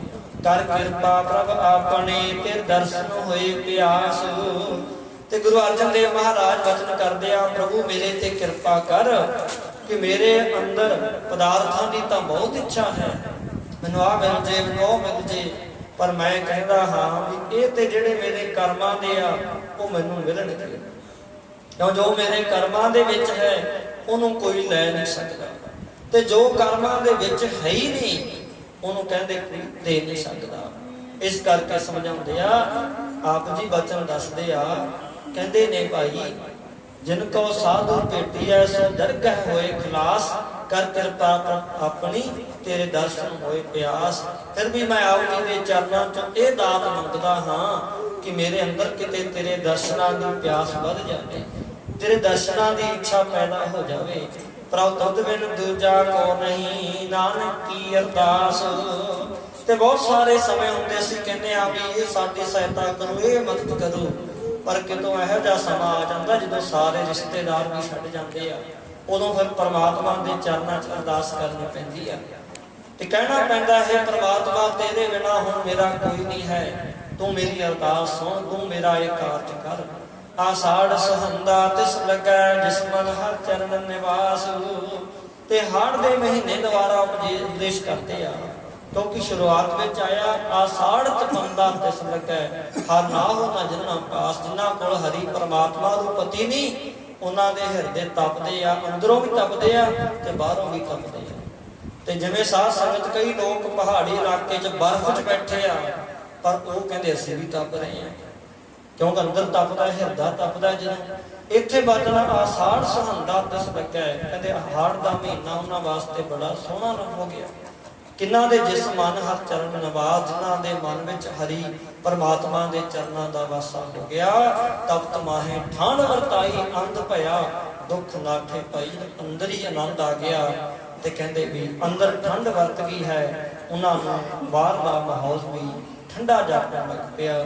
ਇਸ ਕਰਕੇ ਸਾਧ ਸੰਗਤ ਜੀਓ ਆਪ ਜੀ ਸਮਝਾਉਂਦੇ ਆ ਕਿ ਭਾਈ ਆਪਣੇ ਮਨ ਨੂੰ ਪ੍ਰੇਰ ਕੇ ਲੈ ਕੇ ਗੁਰੂ ਦੇ ਚਰਨਾਂ ਦੇ ਵਿੱਚ ਜੋੜ ਕੇ ਬਾਣੀ ਦੇ ਧਾਰਨੀ ਹੋ ਕੇ ਸਤ ਸੰਗਤ ਕਰਕੇ ਸੇਵਾ ਸਿਮਰਨ ਕਰਕੇ ਭਾਈ ਆਪਾਂ ਸਾਰਿਆਂ ਨੇ ਗੁਰੂ ਦੀਆਂ ਖੁਸ਼ੀਆਂ ਪ੍ਰਾਪਤ ਕਰਨੀਆਂ ਨੇ। ਖੰਡੇ ਬਾਟੇ ਦਾ ਅੰਮ੍ਰਿਤ ਛਕਣਾ ਹੈ। ਜਿੰਨੇ ਵੀ ਅਰਥ ਵਿਚਾਰ ਕਰਾਂਗੇ, ਜਿੰਨਾ ਵੀ ਇਤਿਹਾਸ ਵਿਚਾਰ ਕਰਾਂਗੇ, ਉਨਾ ਹੀ ਥੋੜਾ ਰਹਿ ਜਾਣਾ। ਨਾ ਇਤਿਹਾਸ ਮੁੱਕਦਾ ਹੈ, ਨਾ ਅਰਥ ਮੁੱਕਦੇ ਆ, ਬਸ ਇੱਕ ਸਮਾਂ ਸਮਾਪਤ ਹੋ ਜਾਂਦਾ। ਸੋ ਇਸ ਕਰਕੇ ਹੁਣ ਸ੍ਰੀ ਅਖੰਡ ਪਾਠ ਸਾਹਿਬ ਜੀ ਦੇ ਭੋਗ ਪ੍ਰਾਰੰਭ ਹੋਣਗੇ। ਸੋ ਉਸ ਤੋਂ ਬਾਅਦ ਦੀਵਾਨ ਹਾਲ ਸਾਹਿਬ ਦੇ ਵਿੱਚ ਦੀਵਾਰ ਸਜਾਏ ਜਾਣਗੇ, ਅਰਦਾਸ ਬੇਨਤੀ ਹੁਕਮਨਾਮੇ। ਸੋ ਸਭ ਤੋਂ ਬਾਅਦ ਤੇ ਸ਼੍ਰੀਮਾਨ ਸੰਤ ਬਾਬਾ ਗੁਰਪਾਲ ਸਿੰਘ ਜੀ ਬਾਬਾ ਜੀ, ਜੋ ਇਲਾਕਾ ਨਿਵਾਸੀ, ਨਗਰ ਨਿਵਾਸੀ ਸਮੁੱਚੀਆਂ ਸੰਗਤਾਂ ਦੇ ਸਹਿਯੋਗ ਦੇ ਨਾਲ ਬਹੁਤ ਸੋਹਣੀਆਂ ਸੇਵਾਵਾਂ ਕਰਵਾ ਰਹੇ ਆ। ਆਪ ਦੇਖ ਰਹੇ ਹੋ 24 ਘੰਟੇ ਗੁਰੂ ਕਾ ਲੰਗਰ ਵਰਤ ਰਿਹਾ ਹੈ ਅਤੇ ਨਾਲ ਨਾਲ ਗੁਰੂ ਘਰ ਵਿੱਚ ਬੱਚਿਆਂ ਨੂੰ ਗੁਰਬਾਣੀ ਦੀ ਸੰਥਿਆ, ਤਾਂ ਕਿ ਅਗਾਹਾਂ ਵੀ ਗੁਰਸਿੱਖੀ ਵਧੇ ਤੇ ਸਾਧ ਸੰਗ ਸੰਥਿਆ ਵੀ ਕਰਵਾਈ ਜਾ ਰਹੀ ਹੈ। ਤੇ ਨਾਲ ਨਾਲ ਸਮੇਂ ਨੂੰ ਦੇਖਦਿਆਂ ਹੋਇਆਂ ਦਸ਼ਮੇਸ਼ ਸੀਨੀਅਰ ਸੈਕੰਡਰੀ ਸਕੂਲ ਜੋ ਬੁਲੰਦੀਆਂ ਨੂੰ ਛੂਹ ਰਿਹਾ ਹੈ, ਬਹੁਤ ਚੜ੍ਹਦੀ ਕਲਾ ਦੇ ਵਿੱਚ ਜਾ ਰਿਹਾ ਹੈ, ਉੱਥੇ ਵੀ ਨਾਲ ਨਾਲ ਬੱਚੇ ਗੱਤਕਾ ਸਿੱਖਣ, ਗੁਰਬਾਣੀ ਦਾ ਕੀਰਤਨ ਸਿੱਖਣ। ਸੋ ਸਮੇਂ ਨੂੰ ਦੇਖਦਿਆਂ ਹੋਇਆਂ ਮਹਾਂਪੁਰਖਾਂ ਵੱਲੋਂ ਇਸ ਤਰ੍ਹਾਂ ਦੇ ਯਤਨ ਕੀਤੇ ਜਾਂਦੇ ਆ ਕਿ ਸਾਡੇ ਜਿਹੜੇ ਬੱਚੇ ਨੇ ਉਹ ਨਸ਼ਿਆਂ ਤੋਂ ਰਹਿਤ ਹੋ ਕੇ, ਹੋਰਾਂ ਪਾਸਿਆਂ ਤੋਂ ਰਹਿਤ ਹੋ ਕੇ ਉਹ ਚੰਗੇ ਪਾਸੇ ਲੱਗਣ, ਉਹਨਾਂ ਦਾ ਮਨ ਕੀਰਤਨ ਵੱਲ ਆਵੇ, ਗੱਤਕੇ ਵੱਲ ਆਵੇ ਤੇ ਚਾਹੇ ਖੇਡਾਂ ਵੱਲ ਆਵੇ। ਸਮੇਂ ਸਮੇਂ ਅਨੁਸਾਰ ਇਹ ਸਾਰਾ ਧਿਆਨ ਦੇ ਕੇ ਇੱਧਰ ਵੀ ਜੋ ਬਹੁਤ ਖਿਆਲ ਰੱਖਿਆ ਜਾਂਦਾ ਤੇ ਹਰ ਦਿਨ ਚੜ੍ਹਦੀ ਕਲਾ ਦੇ ਵਿੱਚ ਜਾ ਰਹੇ ਨੇ। ਸੋ ਸਾਧ ਸੰਗਤ ਜੀਓ, ਤੇ ਇਸੇ ਤਰ੍ਹਾਂ ਦੀਵਾਨ ਹਾਲ ਸਾਹਿਬ ਵਿੱਚ ਦੀਵਾਨ ਸਜਣਗੇ, ਜਿੱਥੇ ਕਿ ਬਾਬਾ ਜੀ ਵੱਲੋਂ ਮਸ਼ਹੂਰ ਢਾਡੀ ਜਥੇ, ਕਵਿਸ਼ਰ ਜਥੇ ਬੁਲਾਏ ਜਾਂਦੇ ਨੇ। ਸੋ ਉਹਨਾਂ ਦੇ ਪਾਸੋਂ ਵੀ ਤੁਸੀਂ ਇਸੇ ਤਰ੍ਹਾਂ ਪ੍ਰੇਮ ਭਾਵਨਾ ਸ਼ਰਧਾ ਦੇ ਨਾਲ ਬੈਠ ਕਰਕੇ ਗੁਰੂ ਕਾ ਜਸ, ਗੁਰੂ ਦੀ ਵਡਿਆਈ ਸ਼ਰਵਣ ਕਰਨੀ ਆ। ਸੋ ਇੱਥੋਂ ਤੱਕ ਵਿਚਾਰ ਕਰਦਿਆਂ ਤੋਂ ਇੱਕ ਨਹੀਂ ਬੇਅੰਤ ਭੁੱਲਾਂ ਹੋ ਗਈਆਂ ਹੋਣਗੀਆਂ। ਸਮੂਹ ਸਾਧ ਸੰਗਤ ਤੇ ਸਤਿਗੁਰੂ ਮਹਾਰਾਜ ਬਖਸ਼ਣ ਯੋਗ ਨੇ। ਦਾਸ ਖਿਮਾ ਦਾ ਜਾਚਕ ਹੈ ਜੀ। ਪ੍ਰਭ ਤੁਧ ਬਿਨ ਦੂਜਾ ਕੋ ਨਹੀਂ, ਨਾਨਕ ਕੀ ਅਰਦਾਸ। ਆਸਾੜ ਸੁਹੰਦਾ ਤਿਸ ਲੱਗੈ, ਜਿਸ ਮਨ ਹਰ ਚਰਨ ਨਿਵਾਸ। ਵਾਹਿਗੁਰੂ ਜੀ ਕਾ ਖਾਲਸਾ, ਵਾਹਿਗੁਰੂ ਜੀ ਕੀ ਫਤਿਹ।